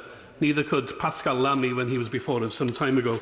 So, for all those reasons, I think the customs union is the option to choose. Swire. We head towards our departure from the European Union in just under a year's time. I believe that our future trading arrangements are more important than ever. And as Deputy Chairman of the Commonwealth Enterprise and Investment Council, I was involved in last week's Commonwealth Business Forum before Chogham, which was an important event for discussing trade, especially in the light of Brexit. Indeed, last year, my Right Honourable friend, the Secretary of State for International Trade, hosted the first ever Commonwealth Trade Ministers meeting, and last week the Prime Minister and Secretary of State announced £1.5 billion worth of commercial deals. According to World Economics, the size of the Commonwealth economy is bigger than that of the current Eurozone, with whilst inter-Commonwealth trade has grown faster than the global average over the past 10 years. I fundamentally believe that the diversity of the Commonwealth is a strength in itself, with half of the top 20 global emerging cities within the group. There are 2.4 billion people in the Commonwealth, of which more than 60% are under the age of 29. And it's worth remembering that in terms of opportunity for British business, the middle class of India alone is bigger than that of Europe's. Even the European Commission itself has even conceded that 90% of global economic growth in the next 10 to 15 years is expected to be generated outside of Europe. Mr. Speaker, the Commonwealth's largest members account for a quarter of the G20 and a fifth of all global trade, meaning that millions of jobs are directly affected through trade between these countries.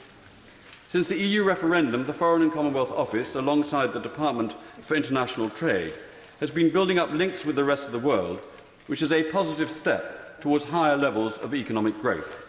This leadership, I believe, will place the UK in as strong a position as possible when we eventually leave the EU. So why should we avoid remaining in a customs union with the EU? I believe that it is very simple. It is borne out by the facts. The government has set out to ensure that we are a truly global Britain. Remaining inside a customs union with the EU would prevent the UK, as we've heard, from committing to this agenda and striking lucrative free trade agreements with countries across the world.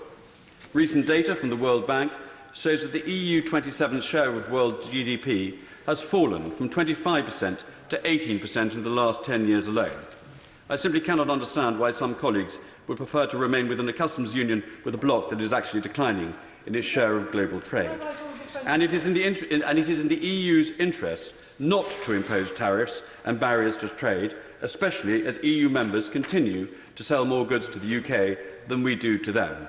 This point is particularly pertinent when stood next to the fact that the proportion of our exports going to the EU 27 has fallen from 54% to 43% in the last decade alone, at a time when our trade with the Commonwealth has increased. Membership of a customs union restricts a country's right to trade freely with third countries. Free trade agreements are not, I concede, easy to negotiate, as indeed we saw with the comprehensive economic trade agreement between the EU and Canada. Many of us will remember the Belgian region of Wallonia, which almost unilaterally collapsed a painstakingly negotiated free trade agreement. I, for one, am not prepared to allow future growth in the UK to be hobbled by a regional government in another EU country. The possibility of being forced to wait for regional parliaments in 27 other EU countries to ratify a free trade agreement is wholly unacceptable in today's world. Mr. Speaker, I would like for a moment, as a former Northern Ireland minister, just to pause and think about Northern Ireland. It was one of the reasons I, in fact, voted to remain.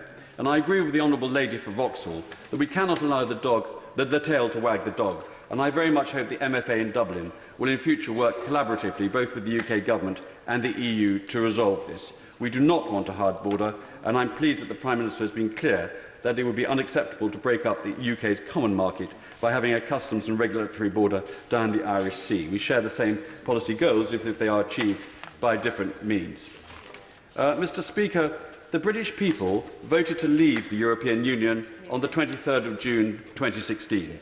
As someone who campaigned and voted to remain, I was naturally disappointed with the result.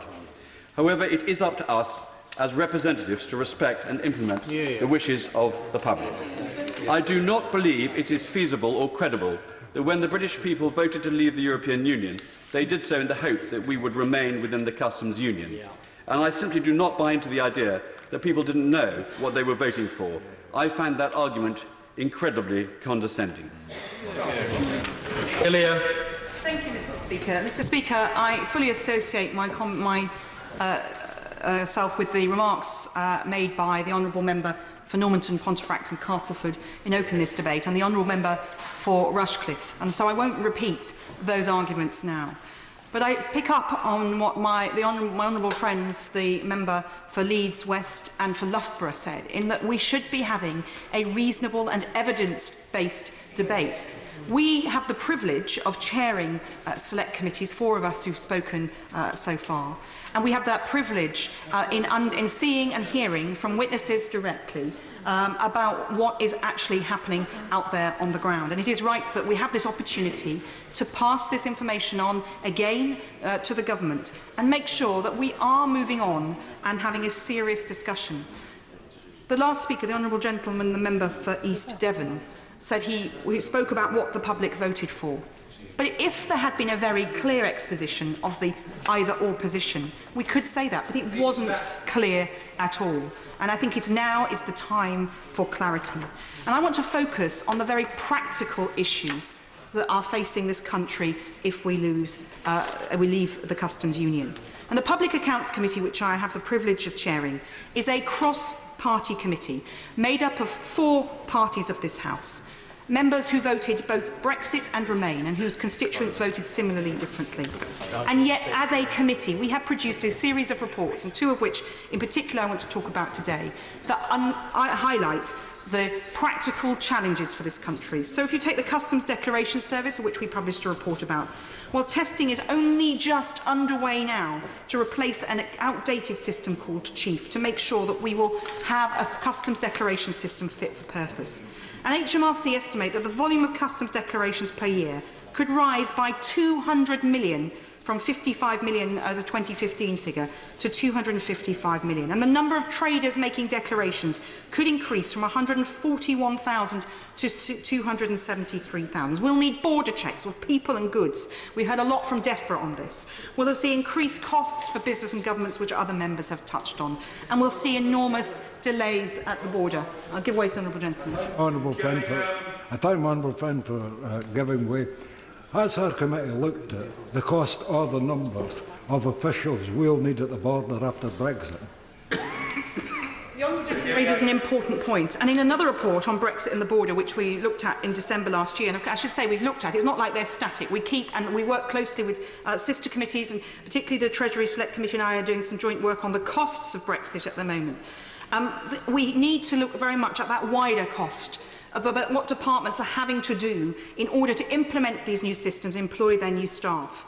And HMRC has told us very candidly it doesn't expect, as the Honourable Member for Loughborough highlighted, to have any additional border infrastructure in place by March of next year. Yet other countries are planning this already. In the Netherlands and in Ireland, they're buying up land, planning to build facilities to do those very necessary checks. And in fact, in Peter Omtzigt, who's the Dutch Parliament's Brexit rapporteur, has said that his country is preparing for the stated policy of the UK government, and they're needing hundreds of new customs and agricultural inspectors. And he says if we need that, the British are going to need thousands. And already this week we see an advert for Border Force currently recruiting for 550 staff. That's in addition to the staff they've already had to recruit and will in future. But extraordinarily, we had a response to some of the work we've been doing from the Border Planning Group, made up of a number of government departments, which told our committee that there is no evidence to suggest that the risk profile of goods will change on day one. And they further went on to say that the government is reviewing the specific areas where the risk posed by these imports could change, both immediately following EU exit and over time, and the measures that should be put in place to address this should be put in place. We are a year away from Brexit. Even with a transition period, it is going to be enormously challenging and, in fact, impossible to deliver the infrastructure that we will need to make sure that our country is safe. We need full clarity on the costs, and the Treasury Select Committee and the Public Accounts Committee are pressing the Treasury and other bits of government about what the total costs will be. Because let's be really clear that there are additional costs to the financial settlement. That is only a very small portion. That's the cost we have to pay for the political exit. But there are the on costs, the lost opportunity costs, and we need to see that full bill, and we need to have it in this House and analysed by the National Audit Office so that we have that information before any meaningful vote in the autumn. And we are still woefully short of that information. But the Honourable Member for Loughborough and I are on the march, so I warn the government that they'd better be prepared. But in all of this, it is like the Emperor's new clothes, Mr. Speaker. We need to call it out. Wishful thinking is not enough. It's not about ideology or romance, though many of us have those ideological positions, but we need clarity. We need a decision so that businesses know how to prepare and that government indeed can prepare.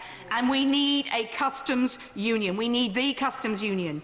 The alternative, Mr. Speaker, is chaos, cost, confusion and huge damage to the UK economy. Ed Vasey. I'm very grateful, Mr. Speaker. I see that a Treasury Minister is responding to this debate, not a Trade Minister. I think it's a new phenomenon. When the government's in trouble, it no longer uncorks the gawk, it unshells the mel. I don't know about the Emperor's new clothes, but I do feel I'm living in an Alice in Wonderland world, and I'm learning more and more about Brexit every day. I know that you can not be in the EU but in the single market. You can not be in the EU and in the customs union. You can be in the EU and we could have had a blue passport made by a British company. Now you can be out of the EU and have a blue passport made by a French company. I learnt that apparently the Windrush scandal is the Europeans' fault because they're in favour of people presenting papers, and that Brexiteers are very pro-immigration. I've learnt that there's no longer going to be a bonfire of regulations from the EU, that it's actually all right, we're going to adopt all of the EU regulations. I've learnt that we're not trading enough with the EU, so we're going to make it more difficult to trade with the EU. And I've heard that the Good Friday Agreement is a waste of time, and we're going to have a hard border with Northern Ireland because of Brexit. And I've heard that anything I do to contradict anyone who supports Brexit is undermining the will of the people, even though during the referendum, as far as I'm aware, there was a clear question, do you want to leave the EU, but there wasn't a clear proposition about what leaving the EU meant. And that's left Parliament to decide to a certain extent, or at least guide and engage with the government about what leaving the EU means. I give way. I'm grateful to my honourable friend for giving way. Would he agree with me, certainly in Mid-Norfolk, where my constituents voted to leave, the majority opinion I heard on the doorsteps was, Mr Freeman, I wanted to be in the single market, not in a political union. It was Mrs Thatcher who took us into the single market. I want to be in the market, not in the union. Correct. Absolutely right. And I think a lot of the Eurosceptic position, in fact, if you read the excellent memoirs of the honourable member for Dorset West, I think it is, he says that he parted company with the Brexiteers having been a Eurosceptic. Because he did support a free trade arrangement with the European Union, but he didn't want to leave the European Union in order to cause damage to our economy. I haven't put that very well. But the key point is, it seems to me that if you're going to leave the European Union, which you are, and you are a free and sovereign nation, you can then make decisions that are in the interests of your economy. And if it is in the interests of our economy to be a member of a customs union, it should be possible for Parliament to debate that and make that decision without being accused of betraying the will of the British people. And the people who are passionate about Brexit have sort of tipped over into an ideological fervour where anything that involves Europe in any shape or form seems to be wrong. So I come here and I'm going to ask Anshel Lamel some questions to educate me, because I just want to make a decision based on what is best for my country. And if it is best to leave the customs union and replace the economic impact of leaving the customs union with free trade deals, then I would ask him, and I am one of the Prime Minister's trade envoys to Vietnam, so I know a tiny bit about this, when are we planning to sign the new trade deals? Who are we planning to sign them with? What will be the value to our economy of these trade deals? What will be the related issues? For example, India, a country I love, Australia, a country I love. I have read in the newspapers that apparently one of the aspects of trade deals will be more relaxed immigration and visa rules. Yes. I personally don't have a particular problem with that. But is he aware of those issues, and how does he think that would go down with the public? And similarly, in terms of regulatory standards, I agree with my right honourable friend, the member for Rushcliffe, that I personally don't have a problem with food standards in America or Australia. I don't see a lot of Australians and Americans dropping down from food poisoning. But given those food standards are different from ours, are the government content to sign up to those food standards? And also, let's face it, one of the reasons we do have tariffs is because there is an element of protectionism with every economy. What sectors, such as our agricultural sector, what is going to be their reaction when we sign these trade deals? So that's what I'd like to know about trade deals. And then on the customs union, I'd like to know what the government's view is on the cost of leaving the customs union. I'd like to know what the impact is, and the honourable lady, the excellent chairman of the Biz Select Committee, has done a lot of this work for the government. What is going to be the impact on particular sectors that are important to our economy, such as cars, the agricultural sector, the pharmaceutical sector, and the chemical sector? And then perhaps the Minister could help me as a bare little brain as to what happens. Say we stay in the customs union. As far as I'm aware, staying in the customs union will allow us to export goods to the European Union without tariffs, but it should leave us free, as far as I understand it, to negotiate free trade deals outside of those goods.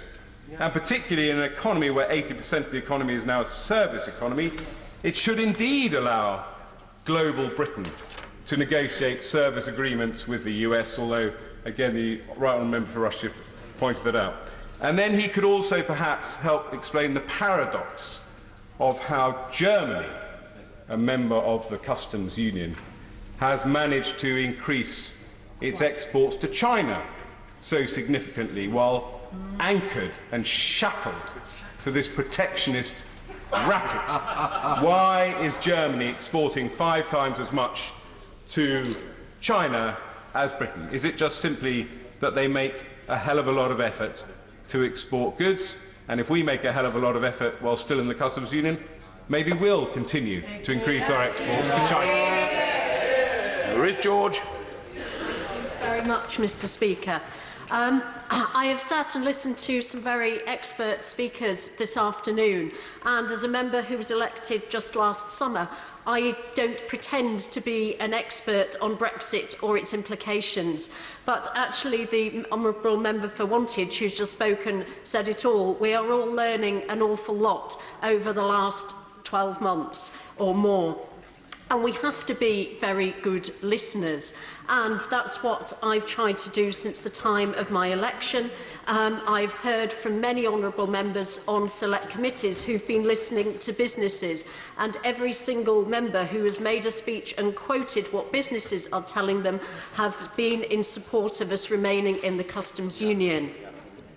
I held a Brexit seminar with local businesses in my constituency, rural High Peak in Derbyshire, just less than 2 weeks ago, and heard from them their huge concerns about not just the impact of leaving the Customs Union in a year's time, but the impact that the uncertainty of Brexit and the uncertainty of us not being able to continue in the Customs Union is having on their businesses now.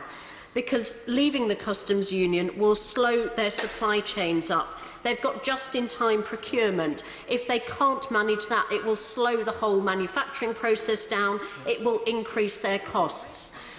If we have hard borders, it's not just tariffs, but also the paperwork and the bureaucracy that will again increase their costs.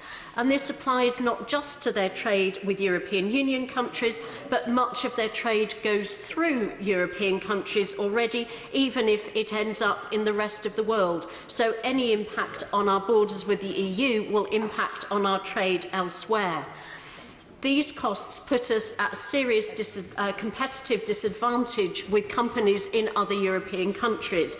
And those companies are not slow to be taking advantage over British companies. They are already going to customers. My companies are telling me already that they are losing contracts because when they go to bid, they are asked, can you guarantee that you will remain a member of the Customs Union, that you will be able to guarantee frictionless trade and supply chains, and they cannot give that guarantee less than 12 months from when we are leaving the European Union. So companies in my constituency, there's at least 4 of them have already had, as the Honourable Member for Broxtowe said, had to set up companies' branches in European Union countries.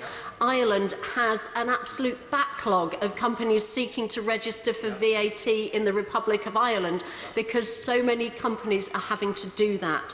And with all the barriers to trade that may come with us leaving the Customs Union, then we will end up with more and more jobs having to go from the UK into European Union countries because it makes sense for companies to trade from there. Well, yes. My honourable friend is making some excellent points. And is she not also worried about the impact on inward investment?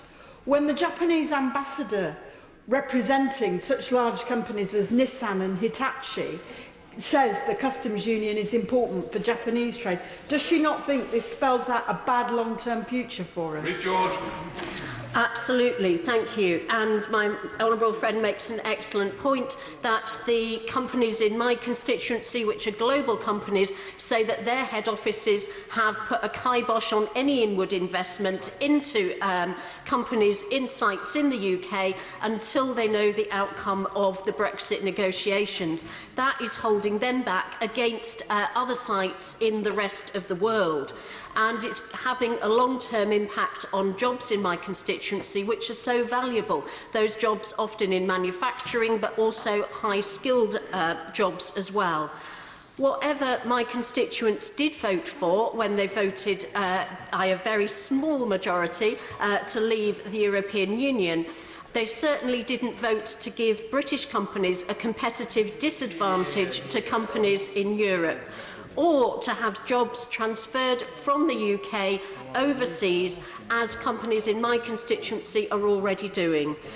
As the negotiations proceed, as we take votes in this place on our Brexit deal, then it is my intention to keep listening, particularly to the businesses who will be most affected and who feel that they've got least voice in this process, and to make sure that whatever deal we get will work for my constituents and for their businesses that employ them. Thank you.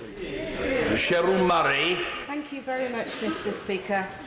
On Monday, Michel Barnier laid bare for all to see what staying in the customs union would mean for the UK. And it means effectively staying in the EU. In his speech, he mentioned the need for state aid rules. That will probably mean no bailing out of the steel industry or any other industry that needs it in the future. And I am minded to remind people the example that you can refer to is the situation of the Shetland Leasing and Processing Company, run by the Shetland Islands Council over a decade ago, that fell foul of the European Commission when a Labour MEP reported them for operating outside of state aid rules. He also mentioned the need for tax rules.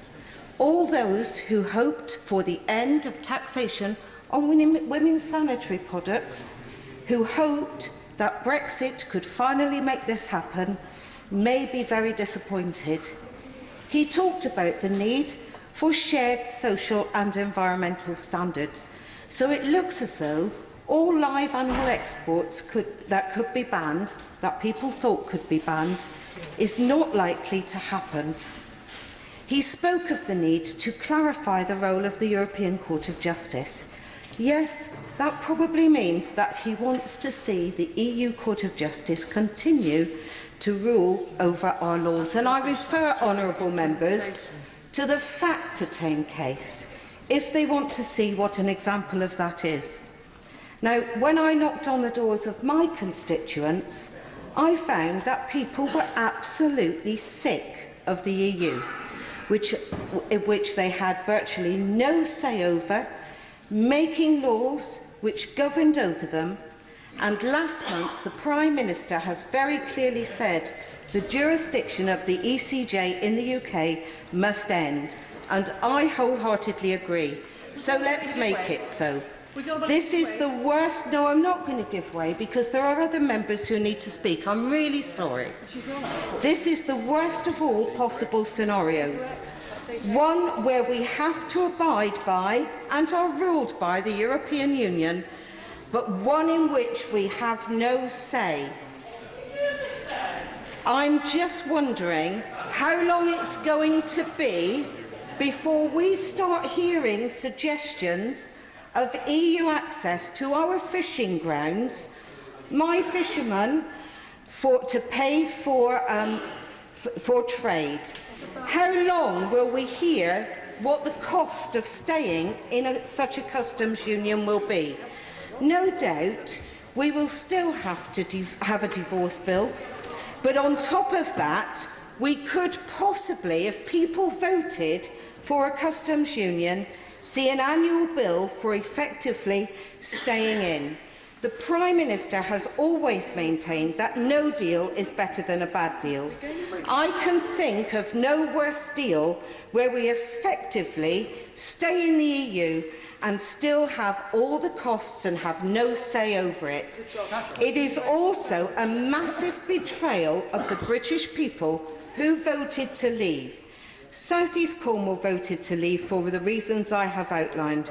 Cornwall voted to leave, but most importantly, this whole country voted to leave, and to do anything else is a massive betrayal of the people who we are supposed to represent. Brexit means Brexit, leave means leave. Mr. Deputy Speaker, we just need to get on with it. Okay. Right, let us move across to Albert Owen. Deputy Speaker, to me this debate means more than just customs and borders. It means jobs and investment in my constituency. I live on the front line of Brexit. My constituency is on the front line. I'm closer to the great city of Dublin than the honourable member from Arfon. And over the years, the European Union and Irish politics has meant a lot to people in North West Wales, because we're linked to the people of Ireland and the people of the European Union via that. Of course, the Republic of Ireland joined the European Union at the same time as the United Kingdom did. We had, and we still have, a common area of trade between the two countries. But if we were to leave without having protection that a customs union can give us, we would have a completely separate entity for the first time in our recent history. The amount of trade that comes through the port of Holyhead in my constituency is second only to Dover when we talk about European trade. 400,000 lorries a year enter the port and exit the port. It's the gateway to the United Kingdom from the Republic of Ireland. Several thousands of jobs, 11,000 jobs, directly and indirectly, are in Welsh ports that handle goods from the European Union. Now, I hear talk about Project Fear, as we did with other referendums, but the reality is that many Irish shipping companies, hauliers and agencies are preparing contingency plans as we speak to put trade directly from the ports of Cork and Dublin straight to mainland Europe. That will be bypassing the Welsh ports, the English ports and the Scottish ports of our countries, and taking with them those job opportunities and investment that currently exist, that makes the United Kingdom a strong trading nation. The relationship, as I said, is very special, and people I speak to in the Republic of Ireland care about what withdrawal and exit from the European Union would mean for us, because it will have a severe impact on us and on them. And I believe the Customs Union will provide a lifeboat for the United Kingdom come Brexit. And I think the Prime Minister really believes that. But she has been forced by forces within the Conservative Party to take a different route. And I think that route would be disastrous for the port communities, for the regional economy in my area and across the United Kingdom. Now, I want to deal head-on with this issue of the will of the people, because my constituency was split down the middle in the EU referendum in 2016. A small majority of just over 700 voted to leave. Now, I spoke to a lot of people during that period, and many of them told me that one of the reasons, and these were older constituents, that they wanted to leave the European Union is because it got too big and cumbersome, and it wasn't the common market that they voted for in the 1970s. Well, a customs union is very similar to the common market that those markets, well, it's slightly different, but it needs arbitrary, it needs a cost. I will take one intervention. Sorry, the honourable gentleman. I'm very glad the honourable gentleman makes that point.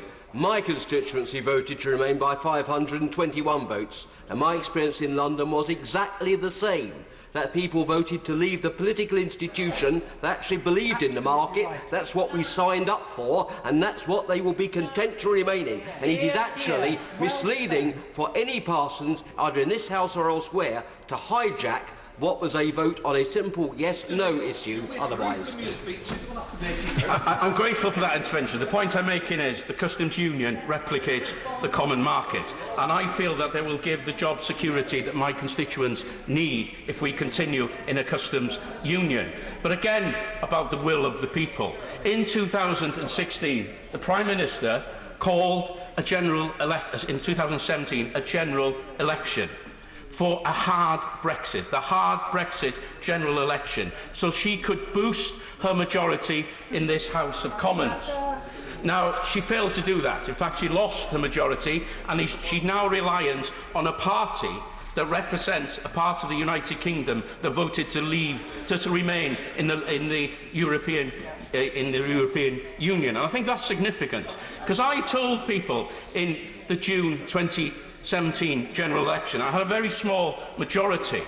I told them that I would come to this House of Commons and fight for their jobs, fight for investment, what I feel is best for the people of Ynys Môn. And my majority, unlike the parliamentary majority of Mrs May and the Conservative Party, actually went up. Because I believe that this debate and the customs union is right for this country. And I believe we should go further. But I'm a realist, and I want to unite the people of this divided United Kingdom. And I believe that the customs union could be that symbol, because it would allow us to leave certain aspects of the European Union but remain in the customs union and trading freely with our European. And it doesn't deter us from trading with other countries. We heard the example from the far of the House that Germany's increasing its trade with India, for example, and we can do the same. An outward-looking United Kingdom in the customs union can benefit and have a double whammy, a positive one, of remaining within the customs union, trading freely with my friends in the Republic of Ireland, benefiting my constituents, and that, I believe, is in the national interest of the whole of the United Kingdom. Antoinette. Mr Deputy Speaker, I've got a confession to make. When I voted in the referendum in 2016, I did not spend a great deal of time thinking about the customs union or rules of origin or other such matters, and I suspect I'm not alone in this House or in the country in that regard. I don't believe that many people gave a lot of thought to our place in the customs union, because very few Leave campaigners mentioned leaving it.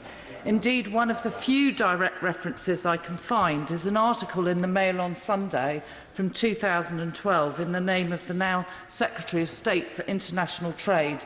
A copy of the article is still on his website as I make my remarks, and he said, "I believe that the best way forward is for Britain to renegotiate a new relationship with the European Union, one based on an economic partnership involving a customs union and a single market in goods and services." This, Mr Deputy Speaker, sounds like a good way forward for my constituents, and I want to make a similar case today. The last 2 years have been a crash course in customs and borders policy. At the centre of my education has been the Bayes Select Committee, of which I'm a member. My view is, in this House, we should make policy based on evidence, and I would urge my honourable friend for South East Somerset to read some of the reports, because she will I understand the importance of the fishing industry to her and her constituents. She needs to understand the importance of the chemical, the pharmaceuticals, the car industry to the northwest. And the reality is that if we don't negotiate some form of agreement that leads to an EEA-style... Cornwall, sorry, Cornwall, South East Cornwall. I'm corrected, but the importance of pharmaceuticals, car manufacturing, agricultural food manufacturing, the energy sector and indeed the nuclear sector to the northwest is absolutely key. And the government's own analysis shows that if we don't have an EEA-style agreement, that there will be a reduction of 12% in GDP growth in the northwest. If I am to represent my constituents, then I have to vote in a way that supports their interests. That is what I am elected to do. This is a decision that was taken, the decision to leave was taken, but how we leave was delegated to this House. I am not a delegate, I am a representative, and I am a representative for the interests of my constituents. I will give way. I'm very grateful. Does it concern my honourable friend, as it concerns me, that so many honourable members actually don't even know what the customs union is, and that already today we've heard, for example, that there are no other customs unions in the world, there are 12, and equally, on state aid rules, we now know the government said on Monday it will adopt all the state aid rules that we currently have as a member of the European Union. Well, I'm grateful for my honourable friend's intervention, and I would say that the reason why the customs union is so important, for example, is the evidence that the crankshaft of a Mini crosses the English Channel 3 times in a 2,000-mile journey before the car is even finished. It's first cast in France before being sent to Warwickshire to be milled into shape. Once it's complete, it's sent to Munich to be added to the engine before being sent back to Oxford, where the engine is installed in the car. The chair of my committee spoke very eloquently about the additional cost to the motor manufacturing sector and of not being in a customs agreement. Partnership union. I'm really not bothered what it's called. It's the outcome that I want to achieve. And the outcome is what was promised to my constituents by Leave campaigners, free and frictionless trade. They have to deliver that. And if the way to deliver it is to leave the political institutions of the EU, but to remain in the single market and the customs union, then I will support that. And all this guff about being a rule taker, if we want to export to any country in the world, we have to export to their rules. If they want to export to us, they have to accept our rules. It's in our interests to have aligned rules. Much of our rules is global regulation. If you look again at the Bayes Select Committee report on the aerospace sector, much of it is global. We are talking in many cases not about EU standards, but international standards. The reality is that the free trade deals that we are held up by Leave campaigners is that most of those countries are covered by our membership of the European Union. If we are part of the single market and a customs union, we may be able to access the 32 Commonwealth countries who already have free trade deals with the EU. We will be able to access or roll over much more easily our existing free trade deals, as is the government's aim, and I support that aim. The reality is that there's only 12% of countries that do not have current free trade agreements with the EU or that are being negotiated with the EU. So it makes sense at the moment. It absolutely makes sense to look at an EEA-EFTA style agreement that allows us to take back control of fisheries and agriculture, that gives a break on immigration, that takes us out of the European Court, but that is a recognised and acknowledged partnership. Catherine McKinnell.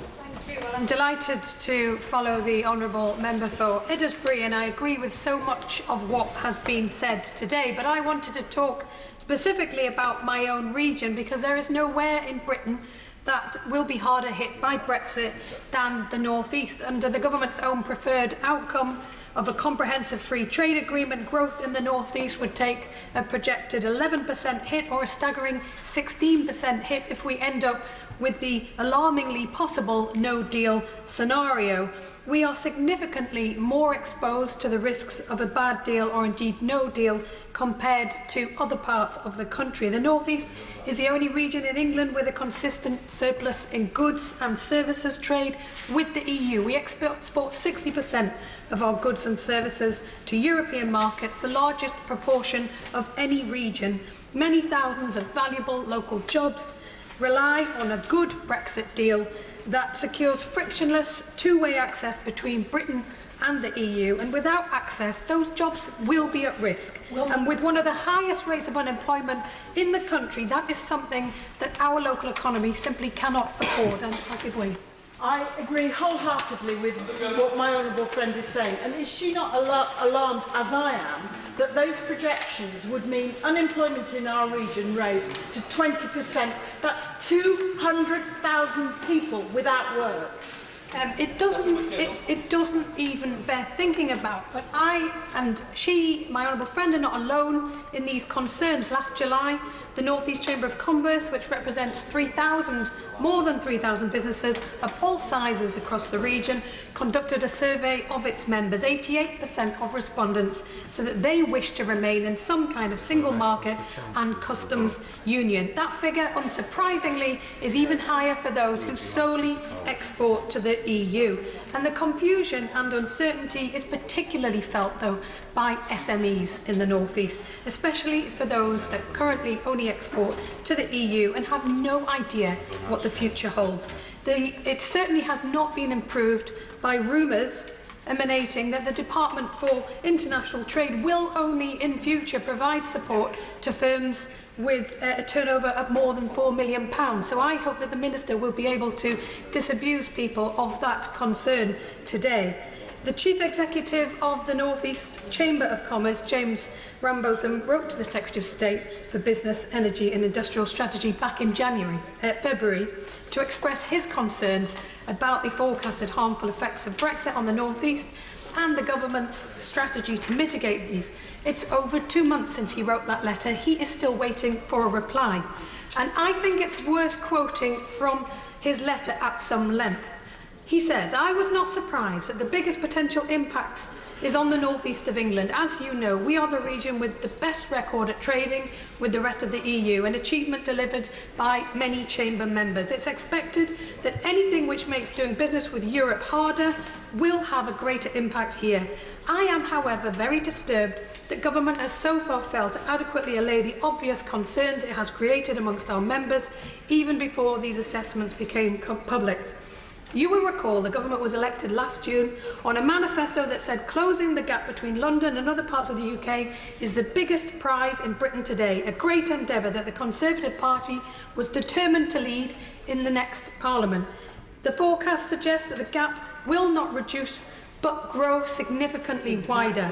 If these figures being shared around Whitehall that suggest your government's stated top priority could be seriously undermined, I would be expecting some corrective action to tackle it. I assume the government must expect a better outcome from Brexit than indicated by these forecasts, otherwise you would not be going ahead with this plan. Given the manifesto commitments mentioned above, I also assume there will be at least as good for the North East of England, if not better, than for London. And I therefore assume that you have some evidence to support this. It's beyond time for some more frank communication from government so we can understand the basis of your confidence. In light of these forecasts, government should rethink its position on leaving the customs union. It seems clear that to do so will exacerbate risks to the economy, particularly in our region. The freedom to pursue independent trade deals with other countries will present opportunities, but also present significant risks, involve great complexity and require huge capacity building. We have not seen any evidence to suggest that the opportunities can genuinely be greater than the negative impact of disrupting trade with our nearest markets. Exactly. If there is insufficient evidence to show that there will be benefits from leaving the customs union, then there should at least be consideration of extending the implementation period, the time to put in place the capacity to deliver these trade deals, and the time for businesses to adjust to these new terms and respond to the new terms of trade and respond to a signal that they should prioritise different markets is perilously short. Exactly. In the meantime, we should be seeing significant investments going to support structures to help businesses make these adjustments and to agencies that must manage the new processes, not least HMRC. At present, we do not see that these businesses we do not see this, and businesses have very limited sources of expert advice available. It's difficult to imagine a more damning assessment of the government's approach. It's shocking that these calls for clarity from a body that speak on behalf of North East business community has been so far ignored. I fear it confirms that the government does not have our region's best interests at heart, or it simply has its head in the sand. And I want to end my remarks by asking the Minister a very fundamental question. How does the government intend to close the gap between London and the North East when all the evidence suggests its Brexit policy... Luke Graham. Thank you very much, Mr Deputy Speaker. Mr Deputy Speaker, as a Remainer and a Democrat, I must respect the result of the referendum. Membership of the Customs Union is only possible for Member States of the EU. This wasn't in any doubt at the time of the referendum. David Cameron said as much on Andrew Marr show during the penultimate weekend of the campaign. We cannot leave the EU and remain in the Customs Union. However, that does not mean that we cannot negotiate a deal with the EU to keep trade as frictionless as possible. And the UK government has put forward proposals to this end. Now, Mr Deputy Speaker, whether it's called a customs arrangement, a customs union, I don't really mind the label, as long as it achieves the shared goals of frictionless trade and as few barriers as possible. What I wanted to use my time, Mr Deputy Speaker, is raise some of the concerns raised by the Honourable Member from Hackney, who is the Chair of the Public Accounts Committee, and from myself as a member of the Public Accounts Committee, when we looked at some of the details and practicalities facing us on these customs arrangements if we don't have a firm and solid customs agreement with the European Union. In 2015, roughly 55 million customs declarations were made by 141,000 traders.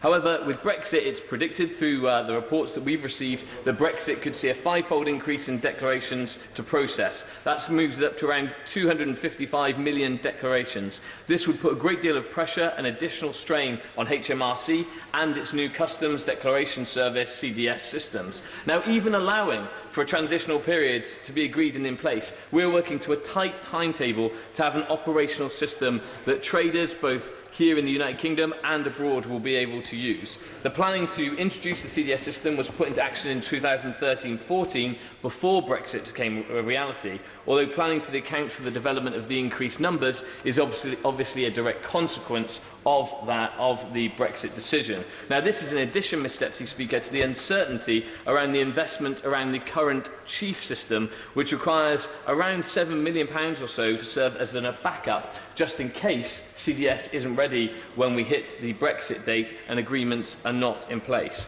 Now, HMRC acknowledged this in a Public Accounts Committee, that there are four main areas of risk.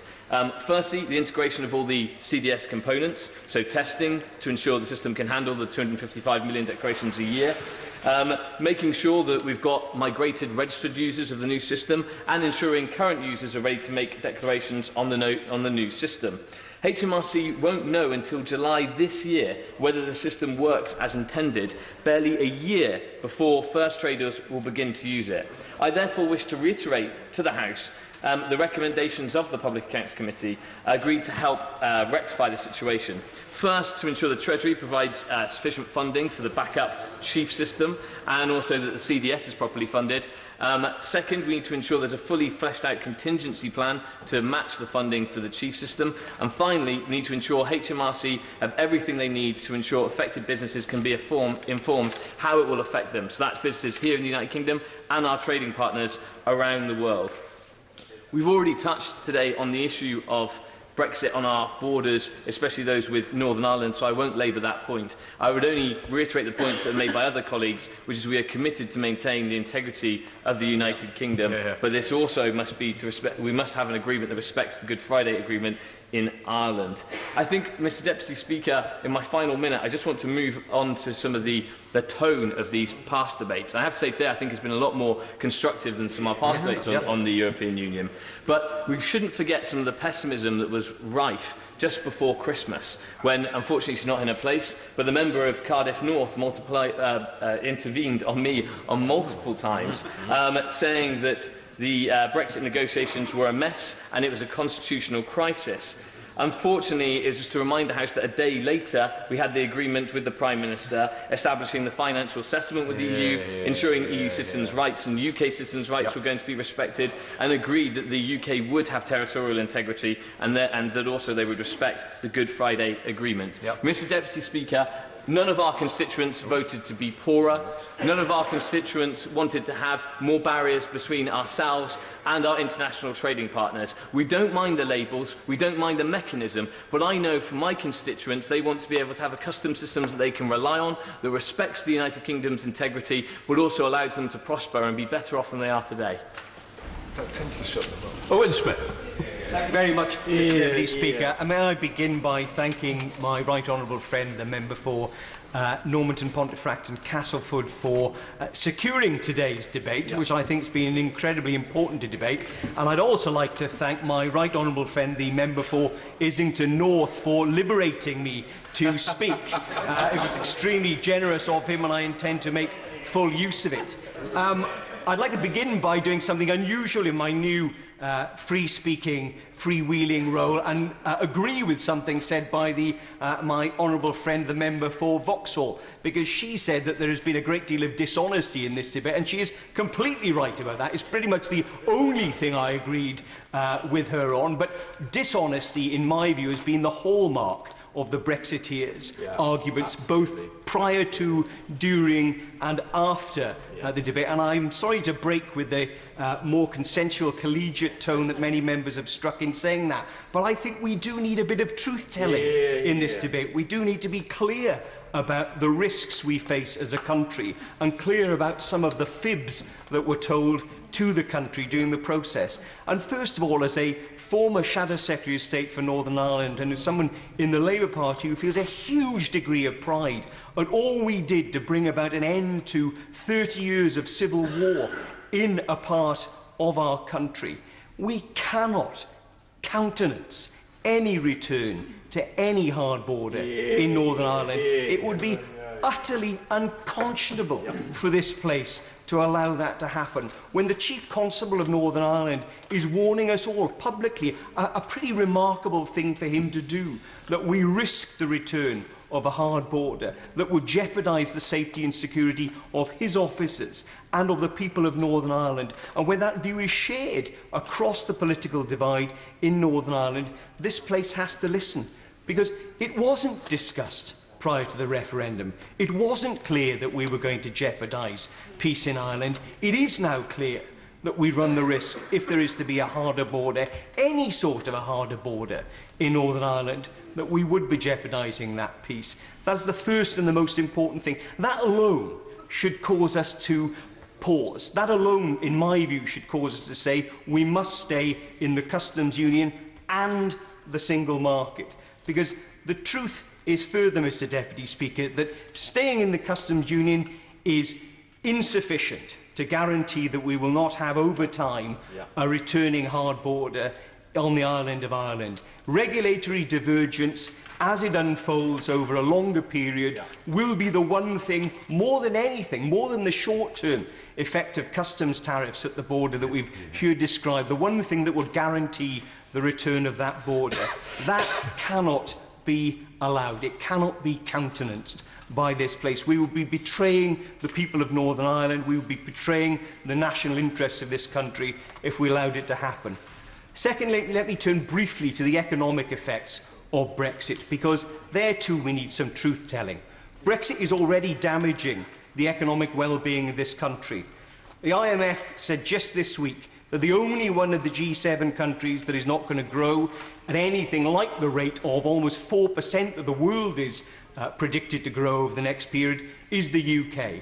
Their view is that's because of Brexit. That's the same view of the OBR, it's the same view of the OECD, it's the same view that the government holds. The government's own projections says that very clearly, at the very best outcome, which is staying in the single market and the customs union, we will still see a reduction of around 2% of our GDP, equivalent to the volume we saw during the crash after 2008. I'll free Gidway.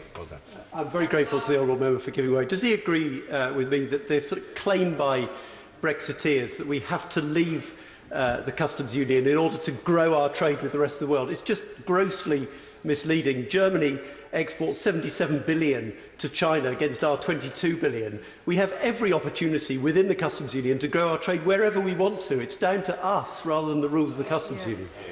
It is frankly arrant nonsense to suggest that staying within the EU, being in the customs union or the single market is in any way, shape or form an impediment to growing our trade outside the EU. And the truth of that is we've succeeded in doing it over the last 30 years from within the EU, and other countries are doing it even as we speak. It's utter nonsense, and we need to call it out as such, and not frankly accept that set of continuing lies being propagated by those people who are ideologically determined to drive this through. The very final point I wish to make, Mr. Speaker, is that all of what I've just described as truth is completely contested. I fully accept that. Our country is still very much divided.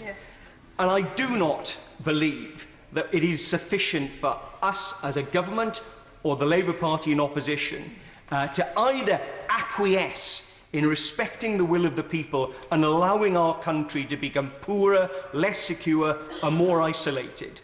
But nor do I think it is sufficient for us in this place to simply overrule the will of the people. So the only way in which I can see we can sort this out, frankly, the only way in which we can act in the national interest and secure, in my view, agreement of the British people is to give them the opportunity, once we know the final terms of the deal, what is really on offer, not the lies that have been told, but the truths that have now been exposed, and to give the people in one final ratificatory referendum, final say, people's vote, whatever you want to call it, in order to bring this country together, and frankly, in order to save this country from a lesser future, a less secure, less prosperous, more isolated future. That's the right thing to do. It's what we should do. Order, Simon Clark. Deputy Speaker, I am a firm supporter of the Prime Minister's position on this question, and I will set that out. I will set that out. I am clear that continued membership of the Customs Union would represent a breach of faith with the referendum result and with the wishes of millions of Labour voters up and down our country. It would also be a serious misjudgment, given the way it would leave our country bound by EU rules on trade, but with no say over them, which I believe would represent the worst of all possible worlds. The only large country which has a customs union with the EU, but which is not an EU member state, is Turkey. But Turkey's customs union is almost unbelievably asymmetrical. The EU does not need Turkey's consent to enter into free trade agreements with any other country, and Turkey is obliged to reduce its tariffs with that country. However, the third country with whom the EU enters an FTA is under no reciprocal obligation to open its own markets to Turkish exporters. In other words, Turkey has to open her markets, but may reap none of the benefits. And this is not an academic issue. Turkey actually finds herself in this situation in her trade with countries like Mexico and South Africa. In a very frank interview last summer with the BBC, the Shadow Secretary of State for International Trade warned it would be, quote-unquote, a disaster for Britain to find ourselves in this situation. And I agree with him, and I wish the Labour Party wasn't now attempting to U-turn on that logic.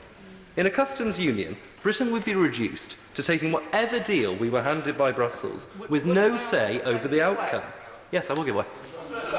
I'm very grateful for my honourable friend giving way. I don't think the proposal, certainly not my intention, would not be to enter a Turkish-style agreement. And I think the EU have already conceded that the UK would be able to have a say in future trade agreements, but not a veto.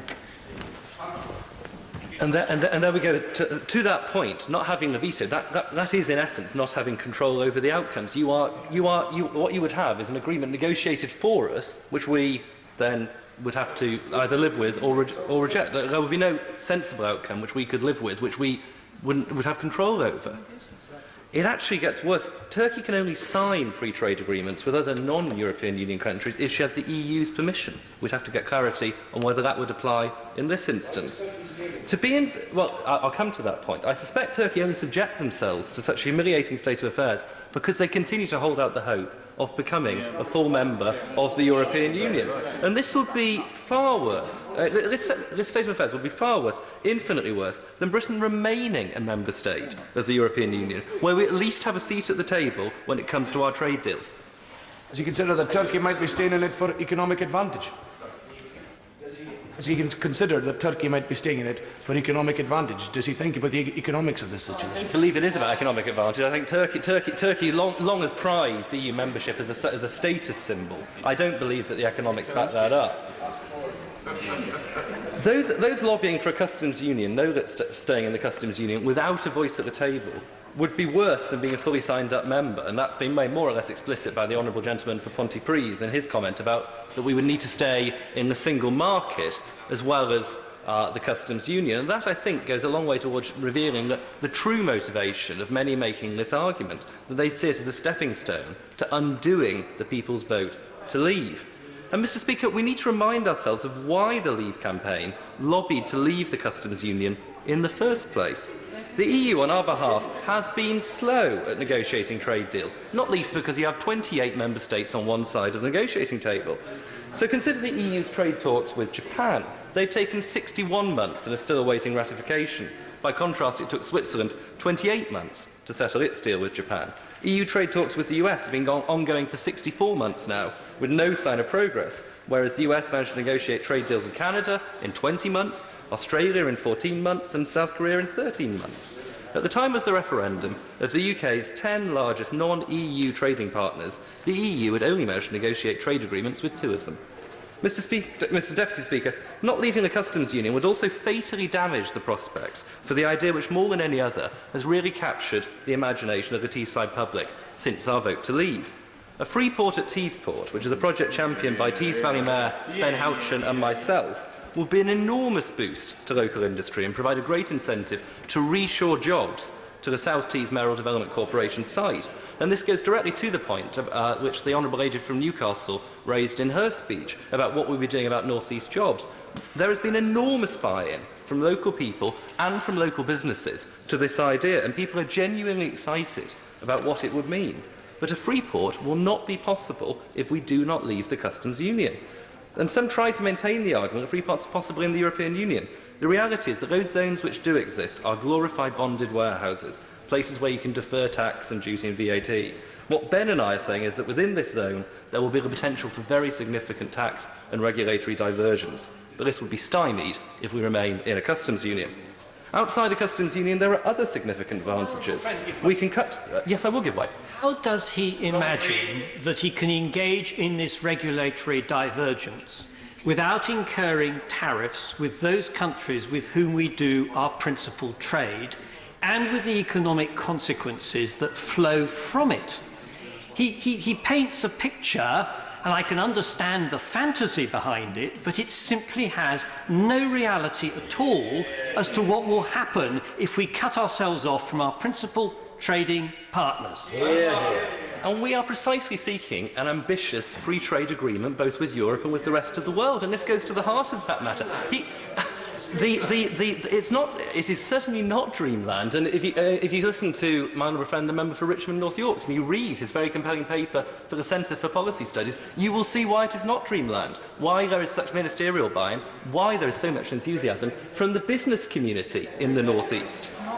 We can cut tariffs on the additional advantages. We can cut tariffs on products like food and clothing and footwear. These goods happen to be where the highest tariffs are concentrated, and are those goods where the poorest in society spend the greatest proportion of their income. Others have made points in relation to Northern Ireland which I will not dwell on at length given the shortage of time, but I would just point out the view of the Chief Executive of HMRC, John Thompson, who told the Select Committee for exiting the EU, and I quote, "We do not believe, and this has been our consistent advice to ministers, that we require any infrastructure at the border between Northern Ireland and Ireland under any circumstances." And I just want to leave that point there. Mr. Speaker, Britain remaining inside a customs union with the EU would be unwise, unnecessary and unacceptable to me and millions of people who voted for Brexit in good faith. Geraint Davis.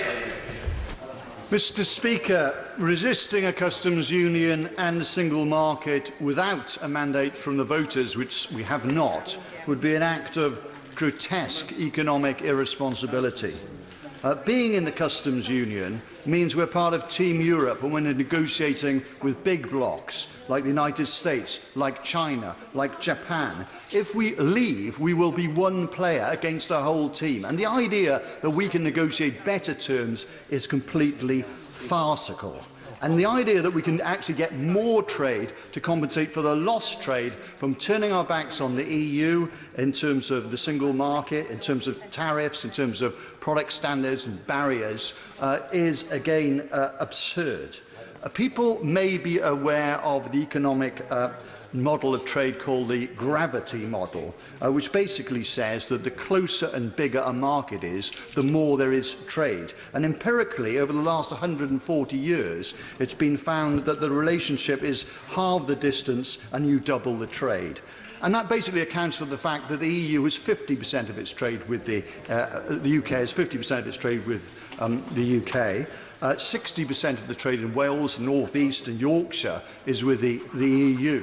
And so what we find is in Britain, some of the poorer areas that did vote Brexit are going to suffer much worse if we end up with a situation where we're not in a single market and we're not in a customs union, because some people still believe, because of government spokespeople, that we can boldly go and trade where other people haven't been before, when in fact we're already trading with them. And we also know that the Permanent Secretary, who was the Permanent Secretary of International Development Department, the International Trade Department, of course, likened the idea of leaving the single market and the customs union to swapping a three-course meal for the promise of a packet of crisps. He was right. And why did he say that? Because if you look at the big markets where the opportunities are there opportunities? There's the United States. Donald Trump, his inaugural address, saying he would stop the foreign countries ravaging his economy. He would stop them taking the jobs, taking the products, and basically importing more than they were exporting. And we've seen with Bombardier, we've seen with EU Steel, we've seen with tariffs on China, that US will act against anyone who thinks they can gain any advantage. And US is much, much bigger than us alone as opposed to part of the EU.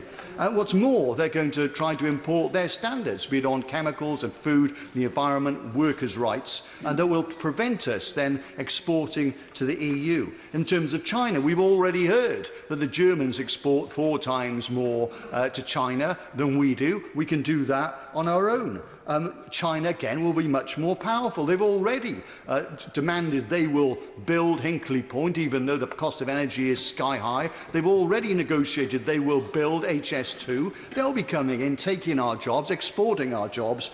We'll be just like putty in their hands and have no ability to negotiate on human rights, carbon, etc. On Japan, the EU is doing a trade deal which will embrace 1/3 of the economy of the world. If that trade deal is secured after March next year, we won't be part of it. 40% of Japanese investment in the EU is in the UK. We will lose that. And it's not just cars. I'm talking about financial services here, because, and 80% of our exports are services, of course. So that EU-Japanese deal will include financial services, and we will be out of it. So therefore, a centre of gravity of financial services will grow in Europe, the axis of yen, euro, and that will hurt our city of London as well. As for third countries, 14% of our trade is with third countries. We already know Chile, South Korea, Australia have already said they'll want to change the terms of trade, so will the others. In terms of timing,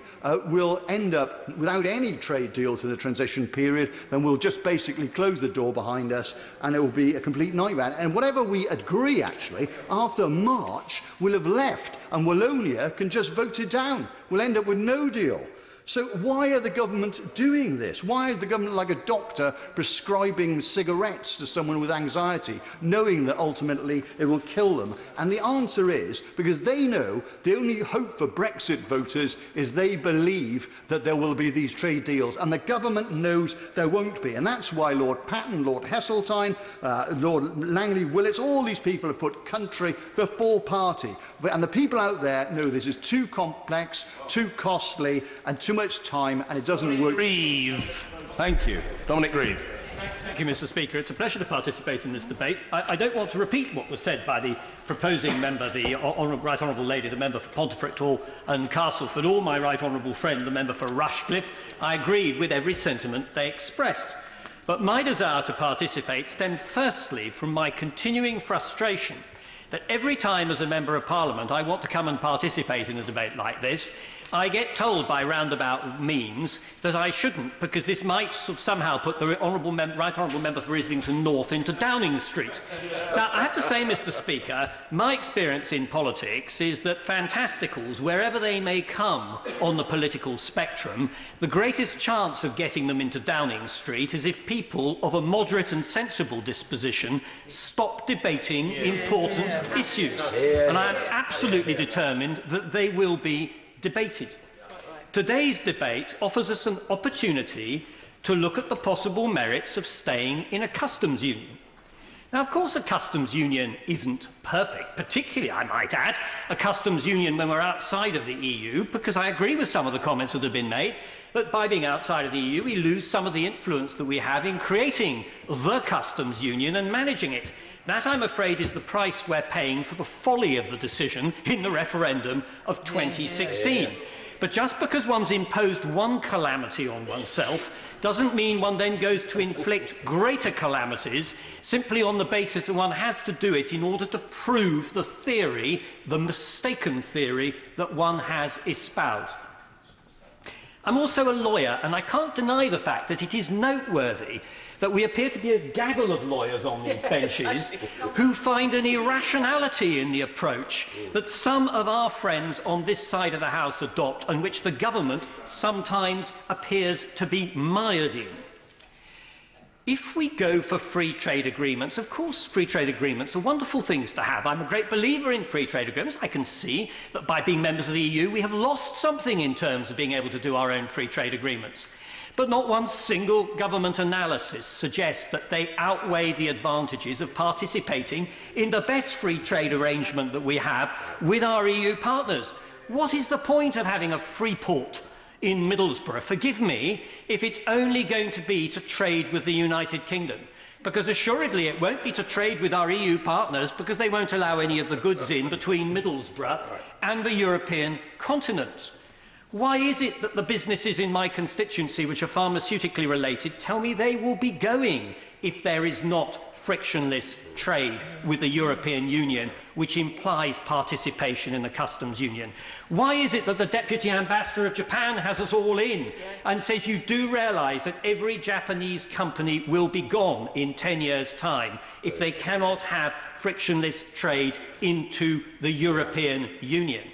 We are behaving in the most extraordinary and blinded fashion as we blunder around, ignoring the realities.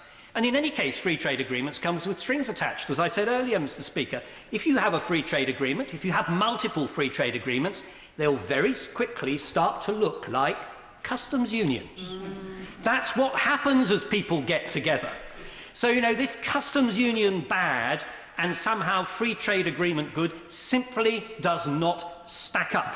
And it's time for a reality check. In fact, we need more than a customs union, because as is also clearly obvious, we are not going to be able to trade without regulatory alignment. I mean, I was over in Dublin for a very interesting conference called by Institute of International and European Affairs. The Irish border is just a microcosm of the bigger problem. It just so happens on the Irish border that people are trading constantly on a very intimate scale. You send your milk over the border to send it to the dairy. If you don't have regulatory equivalence, you're not going to be able to do that. You're going to buy products and backwards and forwards all the time. And it absolutely highlights at that level the problem that we're going to have at a wider level if we persist with this idea that we can somehow get out and then still enjoy the benefits of the frictionless trade that we say we want. And the extraordinary thing, finally, Mr. Speaker, is that the government knows this. Otherwise, my right honourable friend, the Prime Minister, wouldn't be slaving away, being denounced as cretinous by my honourable friend, the member for North East Somerset, for trying to square the circle. She's entitled to be commended for trying to do something really difficult. The trouble is, unless we start injecting a note of realism into what we're doing, she will fail, this House will fail, and our country will be failed. Helen Hayes. Thank you, Mr. Speaker. It is a pleasure to follow the Right Honourable Learned Member for Beaconsfield, and I commend his clarity and his bravery on Brexit. The referendum on the 23rd of June 2016 set out one high-level question. Should the United Kingdom remain in the European Union, or should the United Kingdom leave the European Union? The referendum campaign covered many issues, but the EU customs union was not a mainstream issue for debate. It was not articulated as a defining, essential feature of Brexit, and it was not a motivating reason for people to vote leave. Customs union was a phrase that comparatively few people knew until after the referendum. Following the referendum result, it was the responsibility of the Prime Minister to lead and to articulate how the government would respond to the result of the EU referendum and how they would seek to negotiate Brexit in the best interests of the UK economy. Instead, the Prime Minister's only articulation of the shape and content of Brexit for several months after the referendum was Brexit means Brexit. In the utter vacuum of content that this left, the myth that leaving the customs union was a talismanic and essential feature of the Brexit that the British public had narrowly voted in favour of was able to be peddled by the hardline Brexiteers and their supporters in the press. This was never the case. Membership of the customs union was barely debated during the referendum campaign, and it was certainly not on the ballot paper. Membership of the customs union is not the same as membership of the EU. It has been misrepresented as such by the hard Brexiteer ideologues whose hatred of the EU runs so deep that they cannot bear the thought of any formal association with our friends and neighbours in the EU. The EU's current annual goods trade with the customs union is valued at £466 billion. Leaving the customs union could cost the UK an estimated £25 billion every year until 2030. The cost of new tariffs alone could be at least £4.5 billion a year for UK exporters, and analysis by HMRC suggests new customs checks could increase the cost of imported goods to UK consumers by up to 24%. Supporters of a hard Brexit claim that leaving the customs union will open up opportunities for the UK to negotiate trade agreements with many other countries. This is like promising to replace two birds in the hand with one in the bush. The government's own analysis shows that they believe new free trade deals will add between 0.2 and 0.7% to UK GDP, compared to a 5% hit from leaving the single market. Membership of the customs union delivers for the UK now. Future trade deals will take a minimum of 3 to 5 years to negotiate, and the terms are by no means guaranteed.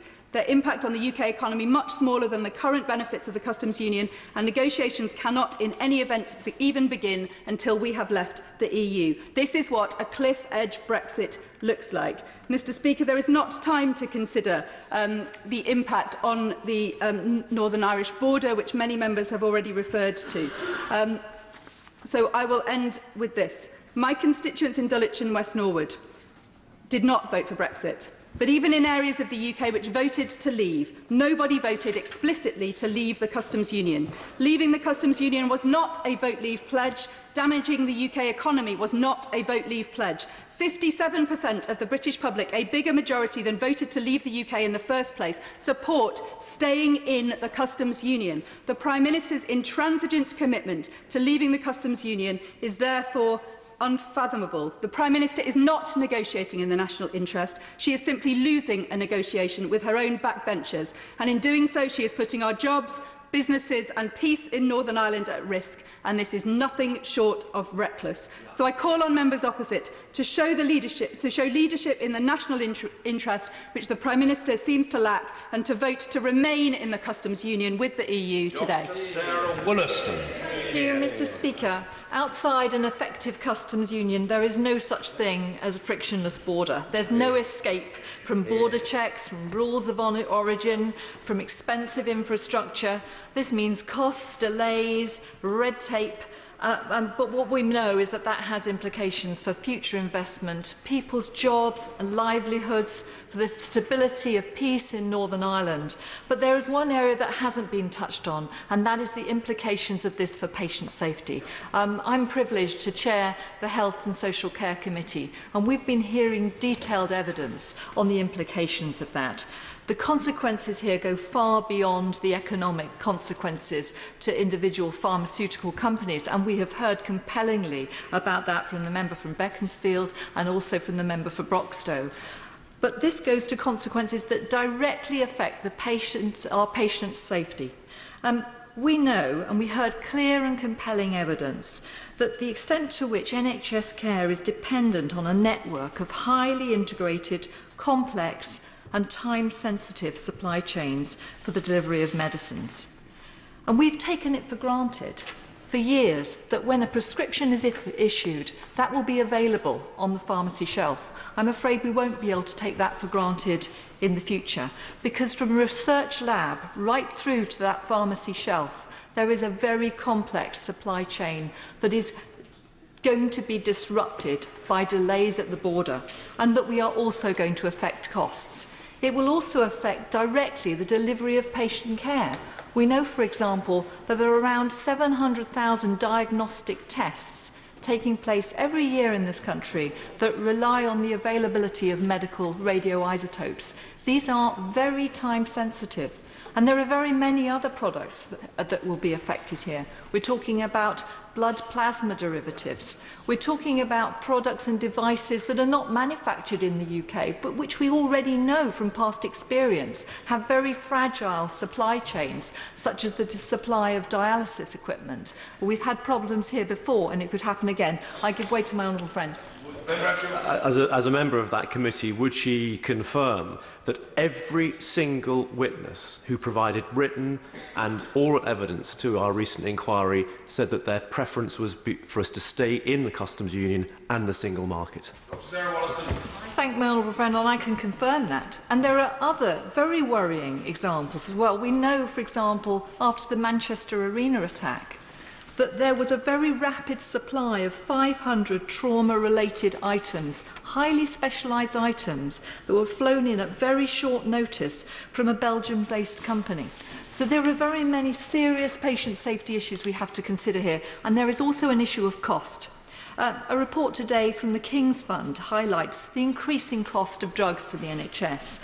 The cost of medicines has grown from £13 billion in 2010-11 to £17.4 billion in 2016-17. But that cost has been held down by the impact of the supply of generics and the way that primary care has actively switched to generics. Now, these are pharmacologically equivalent products that become available when a medicine becomes off patent. And we heard evidence from the British Generic Manufacturers Association that once a medicine comes off patent, around a dozen to 20 companies will pick it up. The risk is that as costs and other non-tariff barriers go up, some companies will relinquish those licenses and their marketing authorisations. Why would they bother with all the red tape and extra costs? And that immediately, the number of manufacturers goes down, the likelihood of the cost of generics and the cost to the NHS will go up. I'm afraid that the fast and unhindered free movement of medical equipment, medicines, devices, organs and blood products between the UK and the EU, which has evolved over decades, is at risk if we leave the single market and the customs union. And I think there will be a huge crunch moment of reality for which the public will never forgive us in this House if, after we leave the European Union, people's drugs and life-saving equipment are not available. And I think this is where we are starting to run into Brexit reality, as opposed to an overly optimistic, unrealistic prospectus that has until now been sold to the British public. It's time for the government to respond to the request that we made in the committee, that we hear when the Ernst & Young the Commission report will be available into the supply chain. We need far greater contingency planning and a great dose of reality. On break. Speaker, it's a pleasure to follow the Order. Sorry, I should have formally... stop the clock. Thank you. I should formally have announced the 4-minute limit. It's on the monitor, but I should have announced it formally. And from now, the right honourable gentleman has 4 minutes. Tom Bray. Thank you, Mr. Speaker. It's a pleasure to follow the honourable lady, and I agree that we need a dose of Brexit reality. I agree with everything she said, and I'm sure she'll share the concern that I have in terms of the recent figures around nurses and the number of EU nurses who have left, gone off the register, and indeed the number of EU nurses who've left the country, which just at a time when we have significant vacancies. Just as I agree with everything she said, I disagreed with everything that the Honourable Lady, the member for Vauxhall, who is no longer in her place, said. But one thing I would say about her is at least she had the courage to be here to present that hard Brexit line. Yeah. Where are the hard Brexiteers on the other side? Where is the Foreign Secretary? Where is the Secretary of State for International Development? Where is the leader? There is one. Where is the leader of the House? Because, of course, I think they should be here to hear what they are inflicting on the country. Maybe the reason they're not here is because they didn't want to hear some very well-judged, measured contributions from their own benches explaining precisely the damage that they are causing. I'm happy to give way. Agree with everything he's saying. Does he share my complete confusion that very many of those hard Brexiteers have spent their political lives fighting to cut red tape, and yet here they are gratuitously proposing to massively increase red tape? What sense does that make? Absolutely, and I will come on to that point shortly. It's a very strong point, and the chaos they have caused is being added to on a daily basis. We have today, for instance, the Home Secretary refusing to confirm that the UK will come out of the Customs Union, and on the same day we have the Foreign Secretary threatening to resign if we do. Well, there you are. What a well-run cabinet delivering Brexit for us in this chaotic manner. Now, why does the Customs Union matter?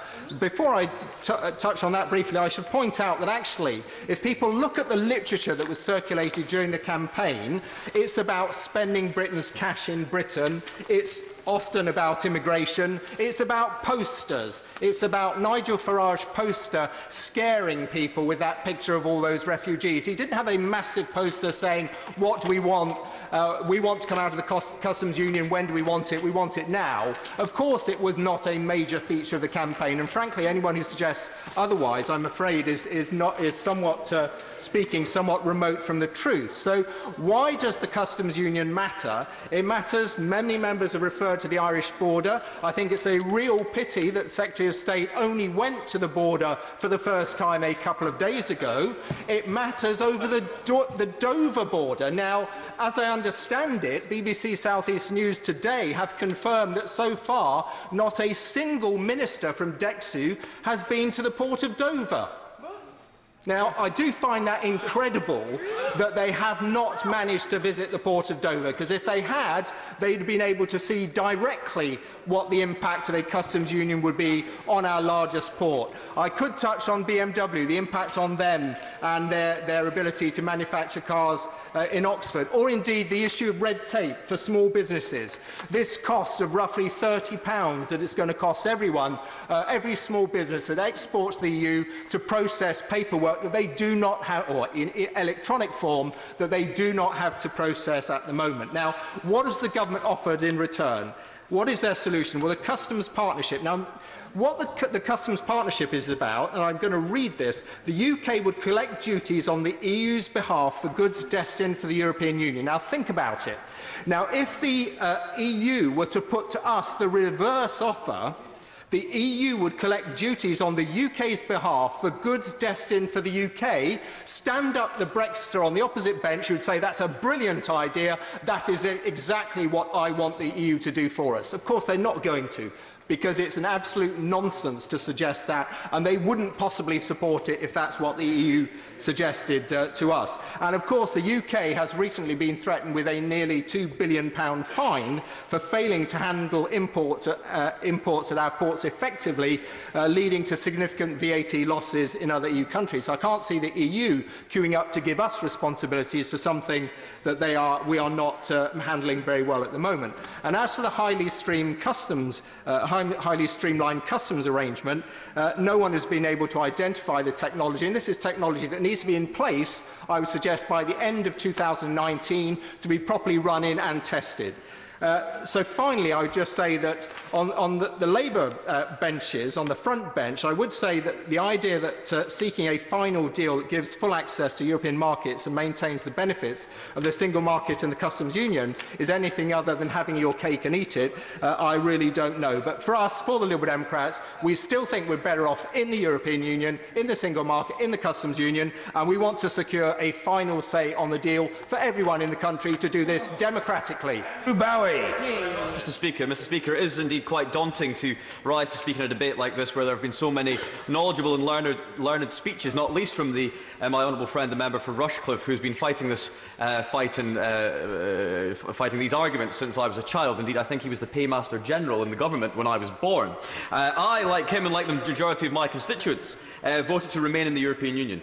And so I must admit, if you had told me a couple of years ago I would be standing here setting out why I think Britain's best interests are to leave the customs union, I simply would not have believed you. However, when we make decisions as a nation, we should stick to those decisions. And as the then Prime Minister said in 2016, the vote we took on the 23rd of June was to be a referendum, not a neverendum, something that the member for Pontypridd would do well to remember. Both campaigns in the referendum were very clear that leaving the European Union would mean leaving both the single market and the customs union. And like my honourable friend, the member for East Devon, I find the argument that people did not know what they were voting for on the 23rd of June a deeply condescending one. Staying in the customs... I will not, simply because of time, I'm terribly sorry. Staying in the customs union would prevent us from being able to negotiate trade deals with third countries. This would mean missing out on one of the biggest benefits of Brexit. It is a well-rehearsed argument that 90% of growth is set to take place outside of the EU in the near future. The trajectory is quite clear. In 1980, the European Union accounted for 30% of world GDP. By 2023, according to the IMF, this will have fallen to 15%. It would be simply madness to tie the hands of our country to lock ourselves into a customs union that would mean, in effect, we would become a silent partner in trade deals such as Turkey. Due to her persistence, I'd be delighted to give it. Very much. I thank the honourable member for giving way, but would you not accept that if we are not in the customs union, we are a small market? If we are in the customs union, we are a large market, and therefore his constituents will benefit from being within that large market and a greater potential market for trading. Absolutely. I disagree. We are the 5th largest economy in the world, and I passionately, unlike my honourable friend from Edinburgh, believe that in a global Britain, what we are not saying is that we are in some way going to cut ourselves off from the European Union. The EU will remain a vitally important trading partner for the UK and vice versa. That is indeed why the government are working so hard that we continue to ensure that we have tariff-free and frictionless trade across borders. That is in all of our interests, those of the remaining 27 members and those of the United Kingdom. Clearly, unlike many members here today and so many members of the other place, I am an optimist. As a Scottish Conservative for many years, I have had to be. One cannot speak about this issue without touching on the situation, of course, however, regarding the Irish border. I'm sure I speak for many in this House and beyond when I express my frustration at the intransigence of some on the European Union side of the table when it comes to finding solutions to this issue. If solutions can be found between the border of Sweden and Norway, along the Swiss border, then surely it is not beyond the wit of ourselves and those in the EU to find a solution to the border in Northern Ireland whilst respecting the vitally important Good Friday Agreement. But as I said, Mr. Speaker, I am an optimist, and I am confident of our future outside the European Union and the customs union, for I do truly believe that this country really does have its best days ahead of it. And that's why it is incumbent, and I think it would be a really good thing, if all of us in this House came behind and supported the government and said with one voice that we say yes to an unbreakable relationship, deeply rooted in bonds of friendship and respect. Yes to untrammelled free trade between our partners, but no, I'm afraid, to a customs union. Thank you very much. Stella Creasy. Thank you, Mr. Speaker. My mother reaches a milestone birthday today, and she's taught me many things in life, including what she calls the eat the frog rule, which is that if you have something difficult to do in life, there is no sense prevaricating. So I am here today to plead with the ministers to eat the frog when it comes to admitting that there is no better alternative for this country than remaining in the customs union. Because after 2 years, it has become patently apparent that there isn't a better alternative. And in the short time available to me, I want to speak up for that. Because I reject those people who tell us that those who want to challenge this are somehow traitors. The only traitor to this country is the person who doesn't speak up for the best interests, who believes that somehow democracy stopped the day after the referendum. And we know that being able to trade in the way that the Customs Union does is the best outcome for our communities, to make it as easy to buy and sell goods in Berlin and Budapest as it is in Birmingham and Belfast. Frankly, when the government said it was going to take the red tape challenge, I didn't realise they meant to create more of it. And yet that is exactly what leaving the Customs Union will do.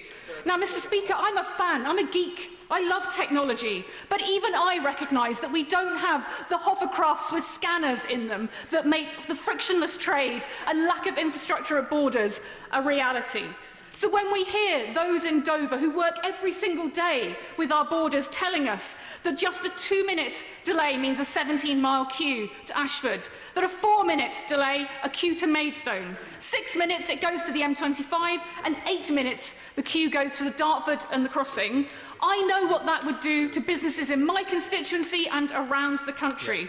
That whatever new technology has been created, it cannot make up for the delay and the impact that has on just-in-times. The extra paperwork involved. That at the moment we have 55 million customs declarations a year, but if we leave the Customs Union, that could increase to 255 million. And that means British businesses, large and small, with a lot more paperwork. We might have a free trade agreement, but we won't have a paper free trade agreement, and that matters to them. And it matters because it's not within our gift. It's not just about the rules that we create. When we're doing trade, we're only 50% of the partnership. It's the rules that the others we will trade with create. That is why the Customs Union is so important. We learn that lesson not least from Irish history, from when there was a trade deal between Ireland and the United Kingdom. And that when that was taken away after 1923 and 1965, those tariffs and those trades didn't disappear. That's why the Irish delegation demanded that goods be labelled Made in Britain, which caused Dennis Healey to demand when they were saying that we should stamp this on the balls of the bullocks that were being shipped to Ireland. To which Paddy Hillary replied that bullocks don't have balls, but they still need paperwork. And it's that paperwork that will be so damaging for the situation for all of our constituents. It's that paperwork that means that manufacturing will face massive costs before we even get onto the impact of the World Trade Organization. Yes, I will. Thank my honourable friend for giving way. With 4,000 jobs in my constituency, 16% of the total employment in manufacturing, does my honourable friend agree with me that for the government not to consider a bespoke customs union is both reckless and a huge risk? I just emphasise that there are further interventions which are legitimate in parliamentary terms, but if there are, the time limit will have to be capped for remaining speakers. Sorry. Stella Creasy. I completely agree with my honourable friend. We know that our car industry imports 60% of its components. You might be sitting in a British-made car, but you've probably got a German exhaust, Spanish-designed seats and French windows within it. And before we even finish, I want to talk a little bit about the people, because we've talked so much about trade. But ultimately, leaving the Customs Union is also going to damage the lives of thousands of people in Northern Ireland and Ireland. And we know that, to be clear, because we have no alternative. When they have 208 border crossings, more than the EU has with Europe itself, clearly there will be change. The people, the consumers who may get cheaper goods, but are the same workers who will face the race to the bottom that leaving the Customs Union and the mythical free trade deals that we're being offered will create. When we see £25 billion annually will be lost in GDP. So please, Minister, on this day of all days, listen to Mark Creasy, eat the frog and admit that the Customs Union is the best, not just for our economy, but for British business, but also for all our futures. Well, happy birthday to Mummy Creasy. Robert Courts. Mr. Speaker, it's a pleasure to speak in this very important debate because, of course, our trading arrangements are of great importance to constituencies and country alike. But I do think it's critical that we should approach this matter in the spirit of the kind of country that we want to be and the opportunities that we wish to seize. And what I want this country to be is one that has the freedom to seize the opportunities, rather than one that is tied as closely as possible to the EU simply because it is afraid of the future. It's critical to understand when we discuss this matter, and it has been raised by others on all sides, as to exactly what a customs union is. There's often a conflation, both in this debate and indeed in the wording of the motion, Mr. Speaker, between what it is and what a free trade area is. And the two things are often lumped together, but they do operate, in fact, differently. A free trade area achieves reduced or zero tariffs on trade between its members. It's possible to have free trade from within the EU from outside the customs union, as Norway and Switzerland do. Now, the motion suggests that being within the or a customs union automatically includes frictionless trade between the UK and the EU and solves the Irish border issue. But it does not automatically do that. The key to enabling frictionless trade and solving the Irish border issue is a comprehensive free trade agreement that eliminates tariffs with mutual recognition of standards and the use of new technologies. Mr. Speaker, this is exactly what the government's policy is intended to achieve. Now, my view is that to leave the European Union but to remain in the customs union would simply be the worst of all worlds. And I say that for this reason. Because it would mean surrendering, subject of course to whatever agreement is subsequently agreed, it would mean surrendering 100% of our trade policy to Brussels, but with 0% say on what that policy is. We'd have less say than we have now. Now, Mr. Speaker, I simply do not see how that is compatible with the result of the referendum, however you voted. And I do not see how it is compatible with this country's best interests. Now, when we look at the effect of the customs union, my suggestion is that we can do much better outside it than we can within it. Britain, which is by nature and instinct a globally trading nation, has always been disproportionately penalised by membership of the customs union. For most of our membership, we are the only state, or one of only two, to export more outside the EU than to it. And that phased application of the common external tariff in the 1970s hit British consumers and Commonwealth exporters badly. And whilst, yes, there have been improvements, our trade remains distorted. The EU currently has no free trade agreement with the world's largest economy, the USA, nor with rising giants like India, nor with long-standing British allies like Australia. And where there are free trade agreements in place, they are often limited in scope. And the last 30 seconds or so that are allowed to me, I'd like just to briefly look at Turkey. That is, I know that there's an issue as to what agreement is involved, but what Turkey is required to do is to apply EU product standards to its domestic economy, to accept the ECJ in those areas, and has no say in the EU's trade negotiations with third countries. And when the EU signs free trade agreements with third countries, Turkey must allow full access to its internal market with no guarantee of reciprocal. Mr. Speaker, I do not see how that is a model that we should be seeking to emulate in this country. The next speaker, the time limit will have to be reduced to 3 minutes. Ruth Cadbury. Thank you, Mr. Speaker. I welcome this debate and I support all the excellent points made already by those who support this motion, as I do, and I'll try very hard not to repeat them.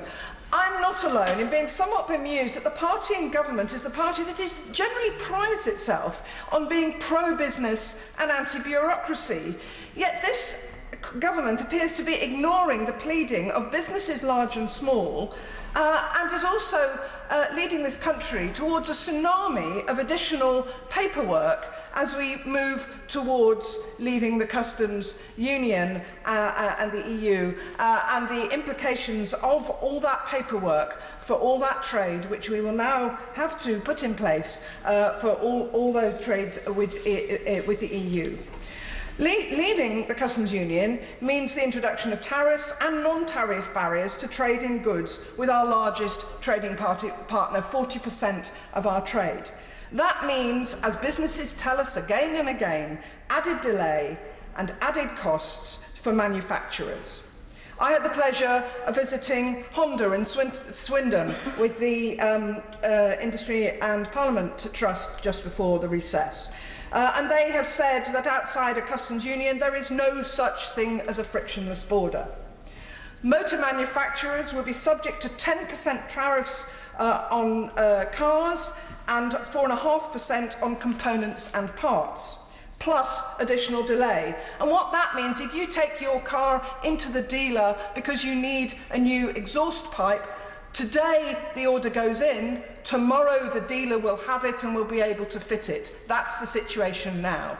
Now, as I understand it, that will, with being outside the customs union, will mean up to 5 days wait for your new exhaust. Not just inconvenient to an owner of a car, but an economic cost to an owner of a van used for their business. It was also good to be on that visit to see how Honda's presence in Swindon has transformed that town since I was last there many years ago. And there is no doubt that Swindon's low unemployment and well-paid jobs, not just at Honda but at all its suppliers, is directly based on Honda being there, which I'm sure is probably linked to the message that we've already heard Margaret Thatcher gave to the Japanese government many years ago by saying that Britain will never leave the customs union. Now, all that is at risk. We won't see big bang announcements by these big manufacturers in these key sectors, not just automotive industry, but pharmaceuticals and many others. What we'll see is incremental decisions, incremental loss of capacity, incremental elements of production going to Europe, where the biggest market will be. And this will be a long-term cost to our economy. We cannot afford that. Now, just very briefly on borders in Northern Ireland, many of us will have seen in our Twitter feed the map of Switzerland and the hundreds of custom points. I remember County Fermanagh in the old days before the Good Friday Agreement, and we cannot go back to that. I support the motion today calling on the government to establish an effective customs union with the EU, and like other members, I believe we should stay in the single market as well, because 80% of our economy is in services. Thank you. The 3-minute limit now applies. Kevin Holding-Rake. Speaker, I voted Remain and campaigned heavily to Remain in the referendum period prior to the referendum. And there was two things. I held 8 debates in that through that campaign, alongside a gentleman from UKIP to decide what was the right thing or the wrong thing to do. And there's 2 points I made successively, was that these negotiations, if we left, were going to be difficult. Number one, for the fact that we have been members of the European Union for 44 years, the complexity of those relationships are almost inconceivable. And they would take, and this is what honourable members on both sides of the House have been saying in terms of the complexity of the supply chains, which is obviously why people support remaining in a customs union. And the other point was that it was also going to be difficult because the priorities and imperatives were different from the UK than the EU. For starters, the EU account for around 12% of our economy, and it's interesting when we hear today's debate, they almost sound like we're talking about the whole economy. It is only the exports to the EU are 12% of our economy, but to the EU only 3 or 4% of their economy, so there's clearly a disparity there, and the fact that their principal priority would be making sure the European Union didn't fall apart by other people walking out their doors. It's very difficult for the European Union, I believe, to give us a good deal, despite that the Prime Minister has been very reasonable in terms of in exit terms and in the proposals for a future relationship in things like the highly streamlined customs border, which seems the preferable option of the two that are on the table. There are other examples of this where this works in North America and in Norway and Sweden. So it makes sense, but nevertheless, these negotiations are going to be difficult, which is why people on either side of the House are concerned, which is why people are talking about a customs union. I think that is the wrong thing. Yes, it would remove the need for the checks on tariffs, but we would still need checks. We would still need checks, unless we're going to enter the single market as well, of course, stay in the single market as well. We'd still need checks to make sure there is the regulatory alignment. So those queues at Dover would still continue. And of course, if you're talking about being in the single market and the customs union, then you might as well be in the European Union. In fact, that's much worse than being in the European Union, because you're going to have no say whatsoever over the rules. No say in the trade agreements, no say in the new rules. That would be the worst of all options, I think, to be in those two without being a member of the European Union.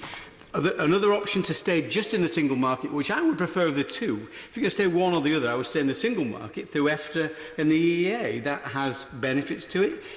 You reduce some of the checks in terms of things like you don't need the checks on product standards, for example. But other than that, Mr. Speaker, I support the Prime Minister in her negotiations and wish her well. Thank you, Mr. Speaker. Having previously severely criticised the actions or inaction of this Parliament in failing to properly scrutinise government action through the European Scrutiny Committee, for example, can I say that today we're seeing Parliament doing what Parliament should be doing? It's just a pity that we know before we start the government are not going to listen. The honourable member, I think it was for West Aberdeenshire and Kincardineshire, called for everybody to get together behind the government. How about once, just once, the government got itself together behind the overwhelming will of Parliament and behind what they know as well as we do is the overwhelming will of the people. And let's stop this nonsense about a referendum vote to leave the customs union and single market. No, there was not. There was a vote to leave the European Union. And we've been told that it became a vote to leave the single market because that's what the losers said would happen. Well, I'm fascinated with this idea that in an election the winners are expected not to implement their own manifesto, but what the other side said would happen if they got in. Members in the Tory benches might want to look at what the Tories said would happen if the SNP ever won an election in Scotland, as we've done in 2017, 2016, 2015 and many other times. It is dangerous, Mr. Speaker, to give the people a binary choice and then to claim that you have any democratic mandate to interpret the infinite number of variations of what that binary choice could mean. I don't have the right to say that the people who voted to leave wanted to stay in the single market, the customs union. Nobody has the right to say that they wanted to leave. What I do have the right to say is that 62% of people in my country voted to stay in the European Union. And those who insist that we should be working for the best Brexit for the people of Scotland have got to accept that the sovereign people of Scotland have said the only good Brexit is no Brexit. And if they have to have Brexit, then we want Brexit to hold us as close as possible to European Union. No, I know perfectly well that I don't have time to take interventions. A lot has been said about the Irish border. Let's remember that it's now 15 months since the Prime Minister promised, as a matter of priority and as soon as possible, to bring forward her practical solution to the Irish border that was consistent with leaving the customs union. We've seen nothing. None of us has any idea what that practical solution is going to be. None of us even have any idea when the government will have any idea what that solution is going to be. And I think it is deeply offensive to a great many people of good faith on all sides and in all communities in Northern Ireland to accuse them of blackmail when all that they are saying to us is, for heaven's sake, please do not destroy the great work that has been done. I think possibly the greatest act of reconciliation and peace building, certainly that these nations have seen, that these islands have seen, and possibly in the whole of Europe. We talk about taking back control of our trade. You can't take back control of your trade. Every trade deal has got to be bilateral. We're not in the empire anymore. We're a commonwealth. We're a community of nations. We have to treat other nations with respect. We're in the best trading partnership in the world. Why would we want to leave? Thank you. The Prime Minister in her Mansion House speech set out 5 tests for the EU negotiations and the agreement we'll reach through them. The first was that it needs to respect the referendum result and the desire of the people through that to take back control. The customs union plan entirely gives up control to the EU, and free circulation of goods would also need regulatory harmonisation in the single market, as we just heard. The second test was that it must endure, and the customs union plan going against the referendum and the election that we had would divide the country and not settle the issue. The third test was that it should protect jobs and security by us continuing to work together with the EU. The customs union plan would give our commercial policy, our trade defences, our tariff levels and our relationships with third countries to the EU, and I don't see how that's consistent with that. The fourth thing she set out was that we need to be a confident, modern, outward-looking country proud to stand up for its values, but the customs union plan means we'd be unable to make our way independently in the world and spread our belief in free trade and the opportunities that come from it. The fifth and final one was that it should strengthen our union and union of people. but the customs union plan would take their sovereignty and powers and give it to the EU. It would weaken them, and it would weaken and discredit their representative institutions. If the proponents of the customs union succeeded in getting it adopted, and the TTIP were revived as an idea, as a trade agreement between the US and the EU could commit the UK without Britons having any practical say in that at all. The Cabinet resolved recently, and the Prime Minister expressed its settled view that it wants the freedom to negotiate trade deals with other countries and take back control of our laws.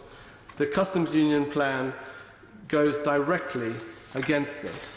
In the final seconds of this debate, I want to just say that the customs partnership idea that is one of the options does have serious problems. Full traceability is a long way off and would impose costs on every transaction throughout the economy.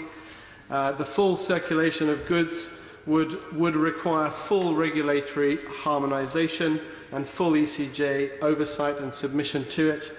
And the need to make rules of origin declarations wouldn't go away because importers would still have to cope with that. They'd just be EU rules of origin.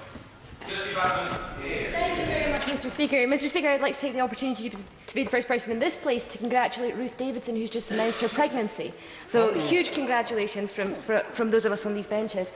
Mr. Speaker, I feel very sorry for the Financial Secretary of the Treasury, because we went through the initial stages of consideration on the customs bill when his government was in a position that they hadn't announced that they were against being in a customs union. And in fact, a couple of days after we finished the consideration of committee stage, the government randomly on a Saturday morning announced that they were not going to pursue a customs union. Now, it would have been an awful lot easier for us to do the committee stage had we been aware of that position. And it's almost as if the government took it without really thinking it through. So the government said, yes, of course we're not going to go into a customs union. And everybody said, well, what about Ireland? And the government said, oh, right, OK, we better do something about that. And then we said, well, what about rules of origins checks? And the government said, oh, yeah, oops. It was almost as if they were being held to account by some Brexiteer backbenchers and without thinking announced this crazy policy that they now can't roll back from. Mr. Speaker, a customs union is a shared external tariff. A customs union generally means that countries lower the tariff barriers in between each other. It is not anything else. It's not anything that anybody else says it is. That is what a customs union is. Mr. Speaker, half of our trade in goods is with the EU, and the other half is with the rest of the world. I'd like to debunk some of the myths that have been put out in recent days. The Norway and Swiss border stops every single lorry. Every single lorry is stopped. Not everyone is checked, everyone is stopped. On free trade agreements that we will lose, and the government says, oh yeah, all these countries have decided that we're going to continue to be members of the free trade agreements. Well, I'm not sure that that's the case. We don't have that in writing from anyone. The government's talked about how great it is, the increase in trade with South Korea, since the EU signed a free trade agreement with South Korea. That's the only reason that has been able to happen. The scrutiny, I don't understand. I'm sure that some of the Brexiteers don't understand what they've signed up for. If you read the trade bill, it does not give us any more scrutiny. In fact, it gives us less scrutiny. Just now, the Commission needs authority from the European Council, and then it needs consent from the European Parliament. We will not have those mechanisms because the government will be able to do what it likes with regard to trade bills, because there is no mechanism for Parliament to scrutinise it. The other thing is that the Brexiteers talk about the trade with Africa. I am really looking forward to them putting in amendments to the customs bill to increase from the 49 least developed countries included in there, from the 19 GSP and 9 GSP plus countries that are all included in there. They do not know what it is that's actually going to happen, and they need to put amendments if they want their bright idea of the future. Thank you, Mr. Speaker. And may I start by thanking my honourable friend, the member for Normanton, Pontefract and Castleford. This is clearly not an abstract debate. This is extremely serious in terms of the impact it's going to have on us. The question of customs union is so important. It strikes at the heart of our trade policy and our business exports and imports and the strength of the UK economy. The prospect of not being a part of a customs union poses, I believe, an existential threat to the UK car industry and therefore to the wider UK economy. What they are calling for, and businesses more generally, is certainty and clarity and of course urgently, and not just businesses but of course their representatives, the CBI, the IOD and the Federation of Small Businesses as well. We know that many businesses have complex supply chains and production processes that are integrated across Europe, with parts and assembly going back and forth across Europe. Frictionless trade is essential to those operations. Customs Union, of course, helps to facilitate that. We also know that increased customs checks could lead to delays, and we've heard about the 8-minute delays that we saw ourselves in the US-Canadian border. I've heard about the Norwegian-Swedish border of, say, up to 15 minutes, and the additional costs they incur. The infrastructure of having these huge X-ray machines checking every few vehicles to confirm their contents.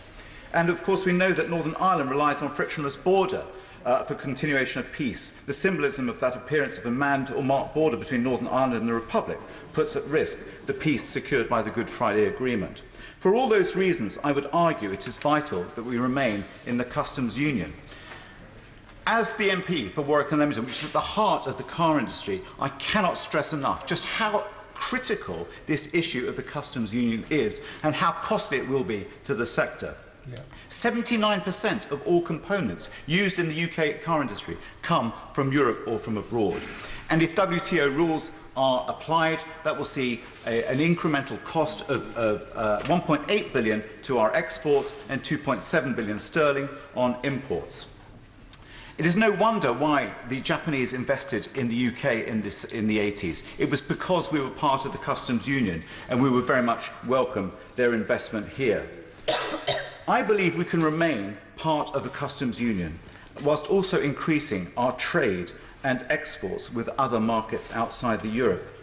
And that is what we should plan to do. And it's for that reason that I support the motion. Thank you. Order. The wind-up speeches of up to 8 minutes each begin now. Angus Brendan McNeill. Thank you very much, Mr. Speaker, and indeed congratulations to the member for Normanton, Pontefract and Castleford for her work in securing this debate. I was originally one of the signatories, but when asked to do this job for the party, I've had to leave that behind. So I was wearing many hats at one stage in this debate, but it's a very important debate. It's a debate I'm sure that many of us have learned many things in this debate, which actually underlines what's been happening in this Brexit process. People didn't know in the beginning. People didn't pay attention to the ins and outs of this. It's like a motorist who gets in a car, drives down the road quite happy and oblivious of the difference between a camshaft or a crankshaft or tappets or whatever components are in the engine, because it worked and it was fine. We now have to drill down and understand what happens at borders. Borders do essentially three things: tariffs, VAT checking and the regulatory alignment. A customs union will only help the first of those, but it will help quite a way in the paperwork and the rules of origin. And for those who think and have knocked the idea of a customs union, there are 12 customs unions in the world, comprising of 103 countries out of the 193 that are at the United Nations. So customs unions are more the norm than the abnorm. If the UK insists on being out of the customs union and the single market, it is inevitably going to have barriers to trade. A cursory glance at Google Earth, for those who don't believe this, will see the barrier between Norway and Sweden, who are both in the single market but not both in the customs union, and on the southeast corner of the European Union between Turkey and Bulgaria, or Turkey and Greece, again we'll see barriers because they are in the customs union but not in the single market. Need to be in both. And why are we trying to do this? Well, we know from the analysis by, firstly, the Scottish Government, which was dismissed as politicking, secondly, from the Treasury, which was then dismissed as just mere forecasts, and thirdly, from the Irish Government, which was met with silence when the third message came, that the damage is going to be 2%, 6% or 8% to GDP. And for some idea what that means, the crash of 2008 was a 2% event to GDP. Now, the member for Rushcliffe mentioned that these things hadn't happened deliberately in the past. he was, I think, hinting that this is being done very deliberately. This damage is being done to the UK economy in the full knowledge of what it's going to do. And the Prime Minister isn't choosing the customs union single market option, only 2% damage outside the European Union. She's gone for the middle option, 6% damage, or 3 times the economic crash of 2008 over a 12-year period. And we have to be absolutely certain that we have this fully understood, and we've communicated this more widely amongst the public, because there will be much wailing and gnashing of teeth when this comes to happen. And as somebody said who's been poor once, I've tried poverty and it is not very good. I think the Brexiteer line that I heard from Vauxhall, the member from Vauxhall, where we wouldn't be in control of our trade. Nobody is in control of your trade because you have to deal with another partner. By definition, you cannot be in control. We will not be in control, certainly won't be in control when 27 other countries are putting up barriers to our goods. We're going to have a lot less control over our trade at that very point. The member for Broxtowe made a number of absolutely excellent points, and she mentioned the idea of global Britain. Well, can I let the House into a secret? There is a thing called global Ireland, global Germany, global France, global Australia, global Argentina. Everywhere, ladies and gentlemen. It's global at the moment. And we particularly have global Japan, because the diplomats are coming to everybody's office explaining that they've put 40% of their investment into one basket in the European Union, the UK, and they are very nervous indeed about what's going to happen to their investments within the UK. Global Japan has got the biggest worry of all outside the UK of exactly which direction the UK is starting to take. And another example was given us from the member from Bromley and Chislehurst in an intervention about avionics and Specsavers. Who knew about these things? Certainly I knew about the shellfish. And when I hear of people talking about we will have fantastic trade agreements with many other countries across the world, if you're taking a lorry of shellfish from my constituency in the Hebrides to France or Spain, currently at the moment uninterrupted by borders, and you start to put borders on our ro-ro facilities, you're going to delay these lorries' initial journey out, you'll then delay these journeys back, and if you have a free trade with Paraguay, there is no way somebody's going to drive a heavy goods vehicle lorry from the Outer Hebrides to Paraguay and back in the week.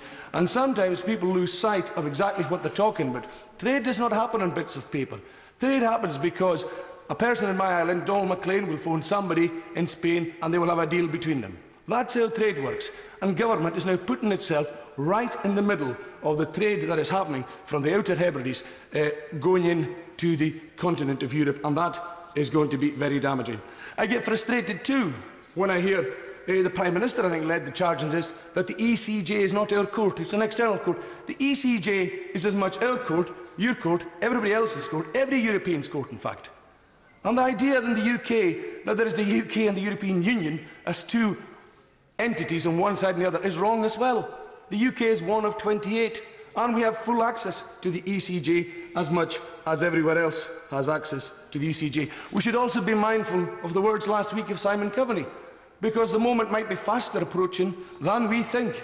Simon Coveney, the Taoiseach, the Irish Foreign Minister, said last week that if there's no agreement by June on the Irish border, everything could be off the table. The UK could be crashing out of the European Union a lot faster and a lot sooner than it thinks, because if that is not sorted, if that issue is not sorted in the border, no issue will be sorted. There will be no deal. And we know that the hard Brexiteers have abandoned the idea of WTO because they've accepted transition, but they may not get transition. That could be a problem they might have and that they have not woken up to, and they may indeed be waking up to it too late, as the cliff edge is closer than we think and not delayed because the Prime Minister begged the European Union for 2 extra years but only walked away with 21 months. Mr. Speaker, it is absolutely incredible that the United Kingdom is taking the steps it's taking. The honourable member for Beaconsfield tried to shout, he tried to warn, he tried to wake people up as to what damage is being done economically to people who live in our islands. And it's going to be worse for those in the north of England, it's going to be worse for those in Scotland than it will be for London, but it's still going to be bad news for London. But I fear people are not listening. People are under ideological high horses, ignoring the facts that are staring them in the face because they hope. And they're grabbing platitudes, Mr. Speaker, in great hope that something will come up. The reality is nothing is going to come up unless we face and climb down from the situation of trying to square unsquareable circles. The UK is in a very, very difficult position of its own making. And from my point of view, as a SNP member and as a Scottish nationalist, we have to be referendum ready in Scotland, because it's only going to be the only lifeboat that I can see, Mr. Speaker, out of the economic calamity the UK is about to force on itself. Thank you. Thank you, Mr. Speaker. Can I say this debate has been enlightening, and I've welcomed the chance to listen to all members across the Chamber. I'd like to thank the cross-party chairs of the committee and the liaison committee for enabling us to explore this motion today, particularly my right honourable friend, the member for Normanton, Pontefract and Castleford, who set the scene, and the right honourable gentleman for Rushcliffe, who said we needed a proper debate, and I think to some extent we've had that today. The motion and the debate has set out in stark terms the overwhelming case for the UK to negotiate a new customs union with the European Union upon our exit. Mr. Speaker, I'd like to share a quote with the House. 40 years ago, almost to the day, a former leader of the opposition wrote in a German newspaper that it is no small thing to have completed and preserved a customs union covering a market of nearly 300 million people, and that was Mrs. Thatcher, the then leader of the opposition. And the current leader of the opposition takes the same view, that a customs union involving Britain and the European Union is a project worth preserving. But bound by the whims of the misguided or the ideologues in a party, the Prime Minister is unable to serve the national interest if she doesn't commit the government to negotiate a customs union with the EU beyond the transition period. And as the Right Honourable Lady for Loughborough asked, what are the plans? There don't appear to be many, if at all, any at all. So we are calling for an outcome which protects the UK economy, a jobs-first Brexit within the context of the 6 tests set by my right honourable friend, the Shadow Brexit Secretary. So while the Prime Minister talked of leaving under no deal, we have tried to work with manufacturing industry and other business sectors to look at how we might best protect the interests of both producers and consumers, as have other members across the chamber. In the Prime Minister's speech at the Mansion House in January, she explicitly ruled out a customs union with the EU, and apparently the Home Secretary today at a press gallery lunch has thrown some doubt into that, and it's been retweeted that we're now back on track, that there won't be a customs union. It is the lack of continuity and the confusion that creates problems. In direct contrast, my honourable friend, the Leader of the Opposition, has made it clear that Labour is committed to such an arrangement, saying Labour would seek to negotiate a new comprehensive UK-EU customs union to ensure that there are no tariffs with Europe and to help avoid any need for a hard border in Northern Ireland. And like many other issues, Mr. Speaker, a cursory glance at our position shows that is the line we've been taking for a considerable period of time. And the Prime Minister, whether we like it or not, has caused confusion. She has caused confusion, there's no doubt about that. And we are campaigning, as far as we're concerned, we are campaigning to have a customs union. And we will be determined to follow on with that one. We're not in the business of keeping Britain in the EU through the back door, nor would we countenance a deal that left Britain as a passive recipient of rules decided by others elsewhere. However, and lots of people in the chamber today have acknowledged the huge risks and uncertainties leaving a customs union presents for jobs, manufacturing, business supply chains, and importantly for the continued peace in Northern Ireland. And a comprehensive and effective UK-EU customs union is possible and would ensure there are no tariffs with Europe and avoid the need for a hard border in Northern Ireland. In entering a new customs arrangement with the EU, we would ensure that our hard-won workers' rights, standards and protections are maintained and protected, and it would block attempts by the more arduous Brexiteers to create a bonfire of workers' rights and the weakening of environmental protections. The new customs arrangement would need to ensure that Britain is able to have a say in future trade deals. and a new customs union would ensure that the UK maintains close and progressive cooperation with the whole of Europe after Brexit, rather than the risk of growing isolation, which would see us lack further contact with our European neighbours in relation to terms of regulations, rights and standards. And even the government's own leaked impact assessment, as has been identified today, shows their highly streamed customs proposals will lead to non-tariff barriers and some tariffs, as do other reports. And it reached the same conclusion that we did. A customs union is the way to guarantee frictionless trade between the EU and I would like to, but I don't have the time, I'm afraid. Clause 31 of the Taxation Cross-Border Bill, which gives the government power to enter into a customs union, was published on the November 2018, referred to by the Honourable Lady for Aberdeen North. However, within weeks, the PM was ruling out a customs union, but it remained on the face of the bill at the first and second reading and in committee stage. And has anybody bothered to mention that clause to the Prime Minister? Is she even aware of it? Shouldn't she commit to clause 31? Mr. Speaker, today's debate will send a clear warning to this government that it cannot simply steamroll over the wishes of the members of this House. It's now time for the Prime Minister to act like a Prime Minister and challenge those in her party and her cabinet who continue to hold the country and these negotiations to hostage.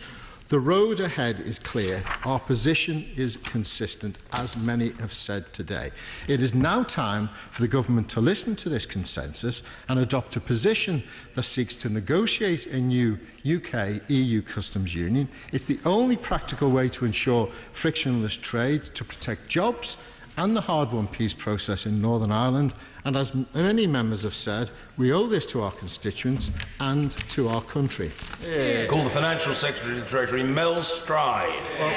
Mr. Speaker, thank you. And may I also congratulate the Right Honourable Lady, the member for Normanton, Pontefract and Castleford, on securing today's extremely important debate. I'd like to thank all members for their contributions. They have been passionate, heartfelt and informed. I don't intend, Mr. Speaker, to go through all the contributions given the volume of them and the fact that I would like to make sure that I leave time for any members who wish to intervene on me and ask whatever questions they have or points they may wish to make, and also perhaps to leave a minute, if I have time, for the Right Honourable Lady at the end of my closing remarks. I will pick up a number of quite important points, Mr. Speaker, that have been made in this debate, and first and foremost the matter of Northern Ireland and the Northern Ireland-Irish border.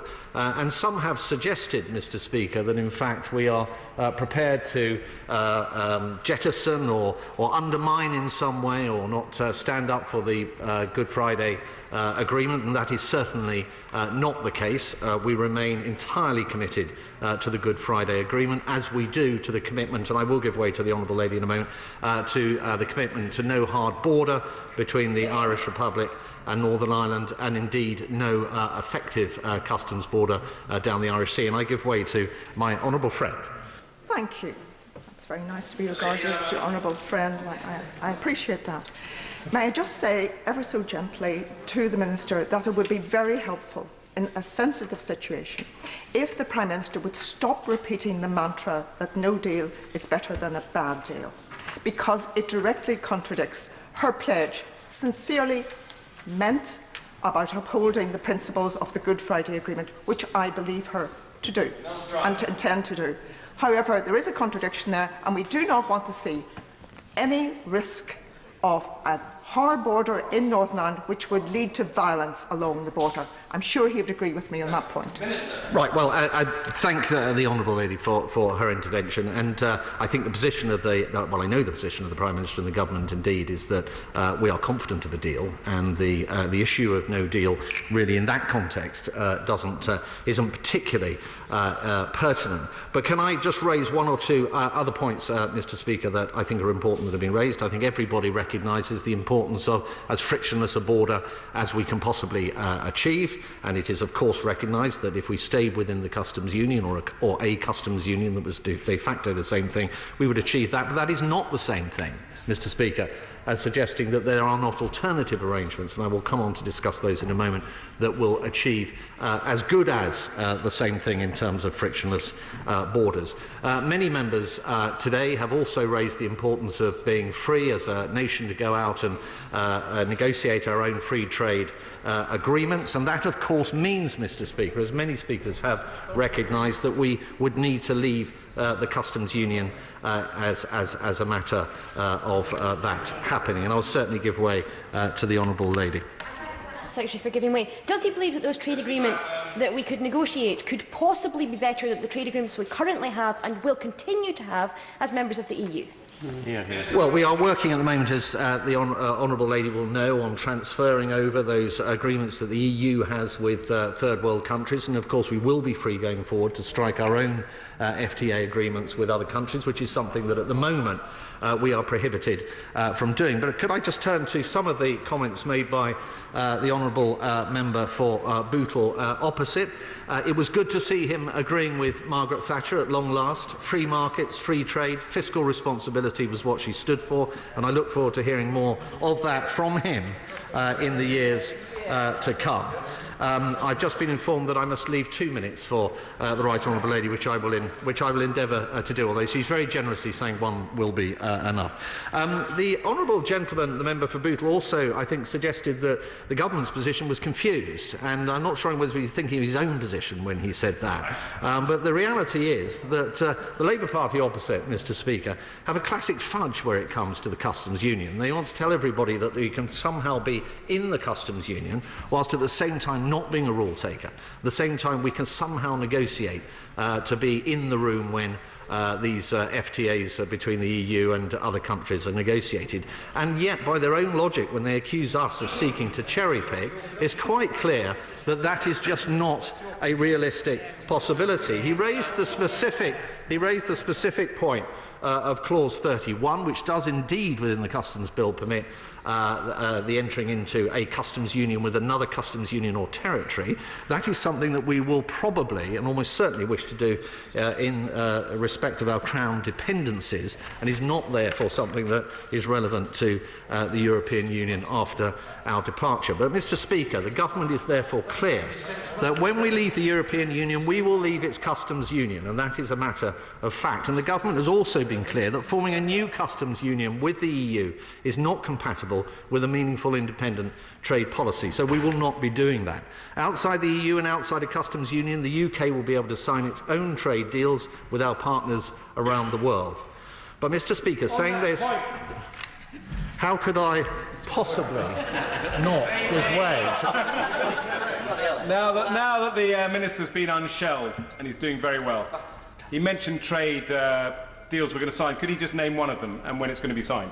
As my honourable friend, an ingenious question, I would expect no less, but as my honourable friend will know, we're not able to enter into and sign these deals until we have left the European Union, and indeed we are beyond the implementation period. But these are deals that, of course, we are working actively upon. But, Mr. Speaker, saying this does not mean that we will no longer need a deep and special partnership with our nearest trading partner. The EU is still and will remain a very significant marketplace for us. Our markets are deeply interconnected, and this will remain the case for the future.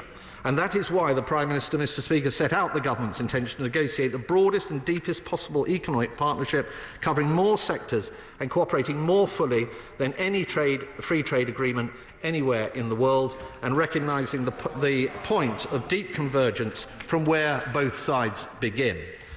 Mr. Speaker, in leaving the EU Customs Union, we will be guided by what delivers the greatest economic advantage to the UK, framed by 3 strategic objectives. Firstly, continued EU-UK trade that is as frictionless as possible. Secondly, avoiding a hard border on the island of Ireland. And thirdly, establishing an independent international trade policy. And the government has already set out 2 options for our future customs arrangement with the EU that most closely meet these objectives. One is the new customs partnership. Under this model, the UK would mirror the EU's requirements at our border for imports from the rest of the world whose final destination is in the EU.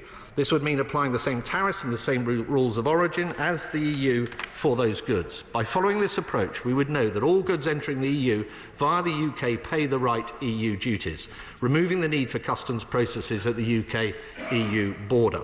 The other option is a highly streamed customs arrangement. This approach would involve the introduction of formal customs processes between the UK and the EU, driven by technology to streamline and enable this particular model. However, the UK would look to implement a range of measures, both negotiated and unilateral, to minimise friction, together with specific provisions for Northern Ireland. Mr. Speaker, the precise form of any new customs arrangements will, of course, be subject to negotiation, and we are pursuing both approaches vigorously with our European friends, and I look forward to further progress with these talks. Mr. Speaker, for the reasons I have given, the Government cannot support the motion before us today. As we prepare to leave the European Union, a significant opportunity awaits us. The opportunity to promote our national interest above all else, and the opportunity to shape our future trading policy. Because, Mr. Speaker, when the people of this country voted to leave the European Union, they voted for democratic self-government and to take control of our future trading arrangements. Mr. Speaker, moving forward, we will seek to maximise our trade across all countries and markets as we prepare for the challenges and the exciting opportunities ahead. Confident as an independent trading nation, proud of our long history as a global champion of free trade. To conclude the debate, I call Yvette Cooper. Thank you, Mr. Speaker. I think this has been an excellent debate this afternoon. We have heard very substantial speeches drawing on huge evidence and experience from all across the country and from so many select committees as well.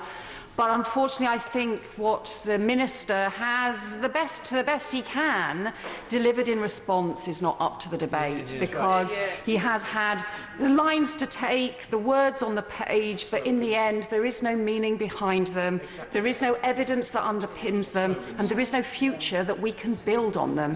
And in the end, I think in his heart, he knows that.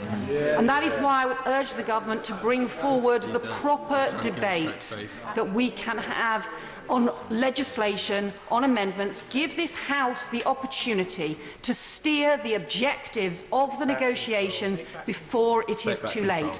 This is about the future of our whole country, the future of our prosperity, the future of our manufacturing industry, the future of whether we have peace within our borders and across our borders. It is immensely important for our entire future, and it is too important for it to be simply left to a massive row and a crisis afterwards when it is too late.